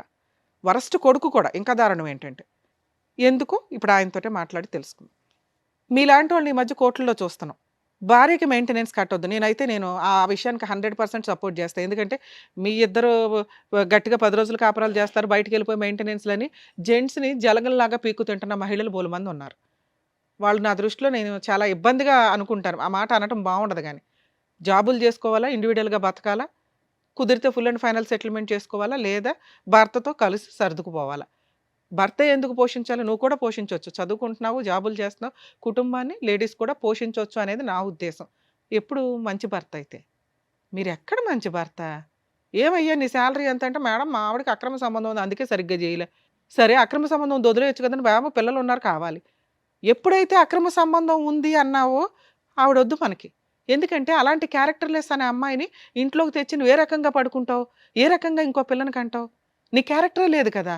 అంటే మీకు అవసరం కేసులు వేస్తే కోర్టుల చుట్టూ తిరగాల, ఏదో రకంగా అబద్ధం చెప్పి ఇంట్లోకి తెచ్చుకొని 4 రోజులు వాడేసుకొని మళ్ళీ కేసులన్నీ క్లోజ్ చేసుకుని మళ్ళీ పోటాడుకుందాం ఫ్రెష్గా. 2, భార్యకి మెయింటెనెన్స్ ఇవ్వకపోతే అది మీ హక్కు, నేనేం మాట్లాడను. మీకు పుట్టిన పిల్లలకి మీరు మెయింటెనెన్స్ ఇవ్వకుండా బాబ్బా జైలుకి వెళ్ళి వచ్చేసారు. ఎందుకు వదిలేయాలి మిమ్మల్ని? వాళ్ళు చేస్తున్నది 100% కరెక్ట్. మీ ఫస్ట్ వైఫ్ చేస్తున్నది 100% కరెక్ట్, వాళ్ళ బ్రదర్ చేస్తున్నది 100% కరెక్ట్. అప్పనంగా ఒక అమ్మాయిని పెళ్లి చేసుకొని ఆవిడ క్యారెక్టర్ అసాసినేషన్ చేసేసి మళ్ళీ దానికి ఒక ఎవిడెన్స్గా కూతుర్ని పెట్టుకొని ఇక ఈరోజు కూతురు పరువు కూడా తీసేశారు. ఇక్కడికి వచ్చి వాళ్ళకి ₹1 ఇవ్వకుండా, మేడం బాగా నస్తుందండి, మమ్మల్ని చంపేస్తున్నారు, మా అమ్మని మీరు మీలాంటి కొడుకు ఉండడం వల్ల మీ అమ్మ తన్నులుతుంది. మనవరాల చేతుల్లోనూ, కోడల చేతుల్లోనూ, వాళ్ళ బ్రదర్ చేతుల్లోనూ పోలీస్ స్టేషన్లకు తిరుగుతున్నారు, నర్రకం పడుతున్నారు. వీటన్నిటికీ రీజన్ ఏంటో తెలుసా? మీ బిహేవియర్. మీరు ఒక ఇంటర్ చదివో బయటకు వచ్చిన పిల్లలు కూడా ఈ రోజున 15,000 అన్న మాట నేను వినట్ల. కనీసం 2025కి వచ్చేసరికి వాళ్ళు ఆటోమేటిక్గా 30లు 40లు సంపాదిస్తున్న సొసైటీలో మనం ఉన్నాం. మీరు స్టిల్ ఇప్పటికీ 15,000 అని చెప్తున్నారు తెలుసా? 18 మేడం. 18 చూసారా? 3,000 మీకు చాలా. ఆఫ్టర్ ఆల్ సార్ ఈరోజు మనం ఒక చోట నుంచి ఇంకో చోటకి వెళ్తే 3,000 ఈజీగా అయిపోతాయి. అలాంటి 18,000 మీరు ఎన్ని రోజుల నుంచి సంపాదిస్తున్నారో నాకు అర్థం కాల. ఈవిడికి చెప్పడానికి ఏదో జాబ్ చేసి ఉంటారు, అదే కంటిన్యూ. కానీ ఇక్కడ మీరు కరెక్ట్గా లేరు కదా, అది క్లియర్ చేసుకోవాలి ఫస్ట్. ఓకే, నన్ను ఎవరో ఒకరికి న్యాయం చేయండి. మిమ్మల్ని నమ్ముకుని ఒక అమ్మాయి వచ్చింది, ఈవిడే మీ లైఫ్. ఇంకా పిల్ల, రెండో పిల్ల, ఫస్ట్ భార్య ఇవి కాదు. ఈవిడికి ఫస్ట్ అమ్మాయికి నేను న్యాయం చేయలే, రమ్య గారు చెప్తున్నారు. పిల్లలకి న్యాయం చేయలే, రమ్య గారు చెప్తున్నారు. కన్న తల్లికి న్యాయం చేయలే, రమ్య గారు చెప్తున్నారు. నన్ను నమ్ముకొని ఇంకో అమ్మాయి వచ్చింది, ఆవిడకన్నా న్యాయం చేద్దాం, ఇక్కడ నుంచి కొత్త లైఫ్ స్టార్ట్ చేద్దాం అని అనుకుంటే ఇంకోసారి ఇట్లాంటి స్టేజ్ మీద కూర్చోకండి. ఏం చేయాలి మరి? ఈ అమ్మాయిని కాపాడాలంటే వాళ్ళకి న్యాయం చేయాలి. ఈ అమ్మాయికి న్యాయం చేయాలంటే ఏం చేయాలి? వాళ్ళకి న్యాయం చేయాలి. మీ అమ్మకి న్యాయం చేయాలంటే ఏం చేయాలి? వాళ్ళకి న్యాయం చేయాలి. ఏమి న్యాయం చేయాలా? ఉన్నది ఒక 6 లక్షలు ఇల్లు, అది మీ అమ్మగారిది. ఉన్నది ఒక 1/2 ఎకరం, అది 3 వాటాలు. అంటే మీ దగ్గర ఏమీ లేవు పంపకాలు చేయడానికి. మీ అమ్మగారి తదనంతరం మిగిలేదు కూడా 1 లక్షే. ఆ ఇల్లు మీ ముగ్గురు పంచుకుంటే. అర్థమవుతుందా? ఎక్కడో 1 లక్ష, అక్కడో 2 లక్షలు, 3 లక్షలు మీ దగ్గర ఉన్న పంచాయతీ. ఆ అమ్మాయికి ఫుల్ అండ్ ఫైనల్ సెటిల్మెంట్ అవ్వకపోతే భూమి బద్దలైనా మీకు ఈ ప్రాబ్లం సాల్వ్ అవ్వదు. పోనీ మీరు అక్కడెక్కడన్నా దాన్ని పునిస్టాప్ పెడుతున్నారా? పెట్టట్లా. ఏ పెద్ద మనుషులు సార్ డైవర్స్ వచ్చిన తర్వాత అమ్మా నువ్వు వెళ్ళి కలుసుండు అనేది ఎందుకన్నారో తెలుసా? ఆ పెద్ద మనుషులు ఆ అమ్మాయికి పిల్లలకి న్యాయం చేయడం కోసం. పిల్లలు ఉన్నారు కాబట్టి మీరు కలిసి ఉండండి అల్లా. పిల్లల్ని రోడ్డు మీద వేసేవరా నువ్వు? ఆ పిల్లలు ఉండడానికి షెల్టర్ కావాలని మీ ఇంట్లోకి పంపించారు. అంతే తప్ప వాళ్ళు మీకు అన్యాయం చేయలేదు, ఆ అమ్మాయికి ఏమీ న్యాయం చేయలే. కానీ లీగాలిటీ ఒకటి ఉందిగా. వన్స్ డైవర్స్ వచ్చినాక ఫోర్స్ఫుల్గా మీ అమ్మగారి ఇంట్లోకి అంటే అత్తగారి ఇంట్లోకి ఫోర్స్ఫుల్గా వెళ్ళే రైట్స్ ఏ కోడలికి ఉండవు తల్లి. ఈయన మీద ప్రాపర్గా కేసులు వేసుకొని ఉంటే సరిపోయేది. ఎంత తెలివితేటలంటే వరస్ట్ ఫాదర్ అని నేను ఎందుకు అన్నానంటే, పిల్లలకి ఇవ్వాల్సిన 2 లక్షలు మీరు అరేంజ్ చేసుకోకుండా 1 మంత్ జైలుకి వెళ్ళారండి. సరే ఆ అమ్మాయికి ఇవ్వాల్సింది ఇవ్వద్దు, పిల్లలకు ఒక 50,000 సర్దుకోవాలిగా. మేడం నేను 50,000 ఇస్తానండి. వాళ్ళు మొత్తం ఏ కోర్టు కూడా మీకున్న 1,50,000 2 లక్షల ఎరియర్స్లో మేడం నేను 2 రోజులు 50,000 కడతాను అంటే ఖచ్చితంగా మీకు టైం ఇస్తారు. సరేనా 50 కట్టండి, 1 వీక్లో కట్టే అంటారు తప్ప ఎన్ని డేట్లు ఇస్తారో తెలుసా? ఎందుకంటే ఆ అమ్మాయికి పిల్లలకి న్యాయం చేయాలి. ఎందుకంటే ఎవరో అని అర్థమైపోద్ది వాళ్ళకి. వచ్చినంత వసూలు చేసి పెడదామని జడ్జెస్ డేట్ ఇస్తూనే ఉంటారు. మిమ్మల్ని జైలుకి పంపిస్తే వాళ్ళకి ఏమి రావు. క్లియర్, అక్కడతో క్లియర్. అర్థమవుతుందా? అమ్మా ఇలాంటి కేసుల్లో హస్బెండ్ ఏమి ఇవ్వకపోతే జైలుకి వెళ్తే వెళ్ళనివ్వడు, వాళ్ళకి బుద్ధి వస్తుంది. కానీ అలవాటు అయిపోయింది ఇక్కడ. సో పిల్లలకి మెయింటెనెన్స్ వసూలు చేసుకునే హక్కు మీకు ఉంటుంది. ఈ రకంగా నసగా వెళ్ళటం కరెక్ట్ కాదు. ఎందుకంటే ఇప్పుడు ఈ ఎఫెక్ట్ మీ జీవితం మీద పడింది, ఇతని జీవితం మీద పడింది, పిల్లల మీద పడుతుంది. ఇంకెంత పాపం మూట కట్టుకుంటాం? ఎప్పుడైతే జైలుకి వెళ్ళాడో ఆయన క్యారెక్టర్ అధపాతాళానికి వెళ్ళిపోయింది. పిల్లలకి మెయింటెనెన్స్ ఇవ్వకుండా వెళ్ళిన వ్యక్తి విషయంలో పెద్ద మనుషులు కానీ కోర్టులు కానీ ఏమీ చెయ్యవు. వేస్ట్. ఇంకా అట్లాంటి వాళ్ళు ఉన్నా వేస్ట్ అనుకోండి. దయచేసి పెద్ద మాట మాట్లాడా, మీకు అర్థమైతే బెటర్. కనీసం పిల్లల్ని ఎట్లా ప్రొటెక్ట్ చేసుకోవాలి, పిల్లల్ని ఎట్లా చదివించుకోవాలి. గవర్నమెంట్ చదువులు చాలా ఉన్నాయి తల్లి, చదివించుకోండి. వాళ్ళని ఫుట్బాల్ లాగా ఆడితే రేపొద్దుట ఇవే లక్షణాలు పిల్లకి వస్తాయి. మీలాంటివి తల్లుల దగ్గర పెరిగితే వాళ్ళు ఏం సొసైటీలో ఎలా తండ్రి అంటే ఏంటి, భర్త అంటే ఏంటి, కుటుంబం అంటే ఏంటి తెలియదు. క్రూయల్గా మారిపోతూ ఉంటారు. వాళ్ళకి వాళ్ళు ఏదో చేసుకుంటూ ఉంటారు, సర్వనాశనం అయిపోవాలి డబ్బు కోసం, అంతే. క్యారెక్టర్లే పోతాయి తల్లి, అర్థం చేసుకోండి. మీ పిల్లల కోసం మేము బాధపడుతున్నాం ఇక్కడ. మీ వైఫ్ ఎవరన్నా విని ఉంటే కనుక, ఫస్ట్ వైఫ్ తల్లి రిక్వెస్ట్ చేస్తున్నాను, ఇక వదిలేయండి ఆయన. జస్ట్ కోర్టులో మెయింటెనెన్స్ కేసు ఒకటి వేసుకోండి. మీరు ఎలాగో ఇంకో పెళ్లి చేసుకోరు, ఆయన మెయింటెనెన్స్ కట్టకుండా అప్పుడప్పుడు జైలుకి వెళ్తూనే ఉంటాడు, వెళ్ళనివ్వండి చాలు. పిల్లల ఫీజులు మీరే కట్టుకోండి, ఎందుకంటే ఆయన కట్టడు. మేము ఈరోజు కట్టమని చెప్పినా కూడా ఆయనకు అర్థం కాదు, ఇక్కడ నుంచి సర్దుకొని వెళ్తాడే తప్ప. అంత పర్ఫెక్ట్ వ్యక్తి. సార్ మీ విషయానికి వస్తే, మమ్మల్ని నమ్ముకొని వచ్చారు కదా, మీకు కాస్త లా అండ్ ఆర్డర్ ఉంటుందిగా, న్యాయం చెప్పాలి, చెప్తాం. మీ అమ్మగారిని ప్రొటెక్ట్ చేసే రైట్స్ మీకు చాలా ఉన్నాయి. మీరు ఎక్కడా కూడా ప్రాపర్ వేలో వెళ్ళట్ల. రూపాయి వదలకూడదు, అందరూ వెళ్ళిపోవాలా, డ్రామాలు ఆడేయాలి. ఇది కరెక్ట్ కాదు. మీరు మారండి ఇప్పటికైనా. ఇక చిన్న వయసులో ఉన్నారు, ఇంకా బోల్డంత లైఫ్ ఉంది, ఒక మంచి అమ్మాయి దొరికింది మీకు. మీరు ఇక్కడ బ్రెయిన్లో ప్యూర్గా అవ్వకపోతే ఇది ఇలాగే కంటిన్యూ అవుతుంటుంది. ఈవిడ ఎంతకాలం భరిస్తారో ఒకసారి ఆలోచించుకోండి. సో ఇప్పుడు పిల్లలకి మిమ్మల్ని ఏదో ఇచ్చే సెటిల్ చేసుకోండి అంటే వాళ్ళ ముగ్గురికి కలిపి మీరు ఆ పెద్ద మనుషుల దగ్గర కూర్చొని, మా ఇంటికి రావద్దు, మా అమ్మ దగ్గరికి రావద్దు, ఫుల్ అండ్ ఫైనల్ సెటిల్మెంట్ ఇదిగోండి, నేను 50,000 ఇవ్వగలను, ఈ 1,00,000 ఇవ్వగలను, తీసుకుంటారా, ఇంకా నా ఇంటికి రావద్దు, అగ్రిమెంట్ రాసి పడేసి మెయింటెనెన్స్లో ఏదైనా లోక్ అదాలత్లో పెట్టుకోండి. ఎందుకంటే మీ వైఫ్ని మేము నమ్మలేము. పెద్ద మనుషుల దగ్గర కాదు, కోర్టులో ఏ కేసుల ద్వారా కాదు, legal cell authority Lok Adalat అని ఒకటి ఉంటుంది. మీరు ఎక్కడైతే ఉంటారో అక్కడికి వెళ్ళి మీది అవుట్ ఆఫ్ కోర్టు సెటిల్మెంట్ అయితే అక్కడ కూర్చొని ఫుల్ అండ్ ఫైనల్ సెటిల్మెంట్ చేసుకుని అందులో రాయించుకుంటే భవిష్యత్తులో పిల్లలు కానీ, ఆ అమ్మాయి కానీ, మీ మీద కానీ, మీ ఆస్తుల మీద కానీ ఏ కేసులు వేయడానికి ఉండదు. 1,00,000 మాట్లాడుకుంటారు, 2,00,000 మాట్లాడుకుంటారు, మీ తాహత కొద్ది మాట్లాడితే మీరు సేవ్ అవుతారు, ఈవిడ సేవ్ అవుతుంది. ఇక 2, మేడం వాళ్ళు ఒప్పుకోలేదు, నా తాహత అంతే, నేను 1,00,000 ఇస్తానన్నాను, వాళ్ళు యాక్సెప్ట్ చేయలేదు, వాళ్ళు 50,00,000 అడుగుతున్నారు, నేను ఎక్కడో అప్పు చేసి మా తమ్ముడు వీళ్ళు వాళ్ళు తలా పంచాయతీ పెడితే 2,00,000 అయినాయి, అయినా వాళ్ళు ఒప్పుకోవట్లేదు అంటే మీ అమ్మగారి చేత కోర్టులో మీకు ఒక అడ్వకేట్ని పెట్టుకోండి. ఫస్ట్ అడ్వకేట్ ద్వారా మీ అమ్మగారి చేత ఒక డొమెస్టిక్ వైలెన్స్ కేసు కానీ, ఇంజెక్షన్ ఆర్డర్ కానీ, రిస్ట్రైన్ ఆర్డర్ అంటారు, నా సరౌండింగ్కి వీళ్ళు ఎవరు రావద్దు, ఎవరైతే ఫోర్స్ఫుల్గా వస్తున్నారో ఆ వ్యక్తులు రావద్దు అని చెప్పి కోర్టులో కేసు ఫైల్ చేసుకునే రైట్స్ మీ అమ్మగారికి ఉంటే ఆవిడ తరపున మీరు ఒక అడ్వకేట్ని పెట్టి ఒక కంప్లైంట్ వేయించండి. Just restrain order, civil proceedings. అది ఆవిడ ఇంటికి ఇంకెవరు రారు. ఎవరు? మీ ఫస్ట్ భార్య, పిల్లలు, ఇలా అడిగే రైట్స్ మీ అమ్మగారికి ఉన్నాయి. ఆవిడ కుటుంబం వేరు, ఆవిడ రక్షణ వేరు, మీరు వేరు. ఓకే, ఇక మీరిద్దరు ఎక్కడైతే సీక్రెట్గా ఉంటారంటున్నారో అది ఉండడం బెటరే. మీరు ఎప్పుడైనా ఓ 2,00,000 ఇచ్చి సెటిల్మెంట్ చేసుకుంటాము, ఓ 5,00,000 ఇచ్చి సెటిల్ చేసుకోగలం, ఓ 10,00,000 ఇచ్చి సెటిల్ చేసుకోగలం అన్నప్పుడు బయటకు వెళ్ళి పెద్ద మనుషులతో మాట్లాడుకోండి. ఇక 2వ ఆప్షను, మీకేదో ప్రాణహాని ఉంది, టెన్షన్గా ఉంది, మీరు ఏదైనా కంప్లైంట్ వేయొచ్చు. ప్రైవేట్ కంప్లైంట్ అంటారు. ఎందుకంటే మీ దగ్గర అంతకుముందు ప్రాబ్లమ్స్ అయినవి ఉన్నాయి కదా, అవన్నీ కూడా ఎవిడెన్స్లు పెట్టుకొని జస్ట్ ఎప్పుడైనా మీరు బయటకు దొరికేశారు, బయటకు దొరుకుతున్నాం అనిపిస్తే ప్రైవేట్ కంప్లైంట్ ఫైల్ చేయండి. మీకు కూడా ప్రొటెక్షన్ వస్తుంది. మీ మదర్ది వేరే, మీరు ఉండవసరం లేదు, అడ్వకేట్ని పెట్టి వేయించండి. మీ మదర్ తరపున లాయర్ ఫైట్ చేస్తారు, మీ మదర్ కూడా కోర్టులకు వెళ్ళవసరం. మీ తరపున వచ్చి మీరు అడ్రస్ చెప్పాల్సి వస్తుంది. కాబట్టి మీరు ఇప్పుడు వేసుకుంటారా, తర్వాత వేసుకుంటారా, మీ ఇష్టం. మీరు కూడా ప్రొటెక్షన్ కోసం ప్రైవేట్ కంప్లైంట్ వేసుకోవాలి. మీ ప్రాబ్లం ఎప్పుడు సాల్వ్ అవుతుంది? ఫుల్ అండ్ ఫైనల్ సెటిల్మెంట్ అయిన రోజే సాల్వ్ అవుతుంది. అమ్మ ఫస్ట్ వైఫ్కి చెప్తున్నాను, ఇందాక చెప్పాను క్యారెక్టర్ల గురించి, పిల్లల గురించి. అలాగే మీ క్యారెక్టర్ని ఇక్కడ ఎవ్వరూ ఏం మాట్లాడట్లేదు తల్లి. ఎందుకంటే మీ హస్బెండే మాకు నచ్చల, నాకు నచ్చల. ఎందుకు అంటే ఆయన మీ గురించి చాలా ఎలిగేషన్స్ చెప్పేశాడు. పిల్లలు ఉన్నారు కాబట్టి అవి నిజం కాదని అనుకుందాం. ఎందుకంటే మీ అమ్మాయి మాటలు కూడా మేము నమ్మం.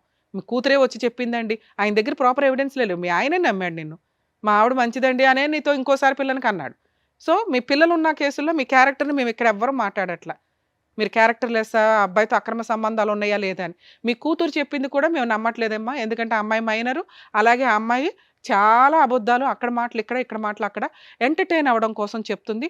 సో మీ క్యారెక్టర్ని మేము ఇక్కడ ఏమీ మాట్లాడట్లేదు. ఇక 3, పిల్లల మెయింటెనెన్స్ కోసం మీరు ఒక ఎంసీ కేసు ఫైల్ చేసుకోండి.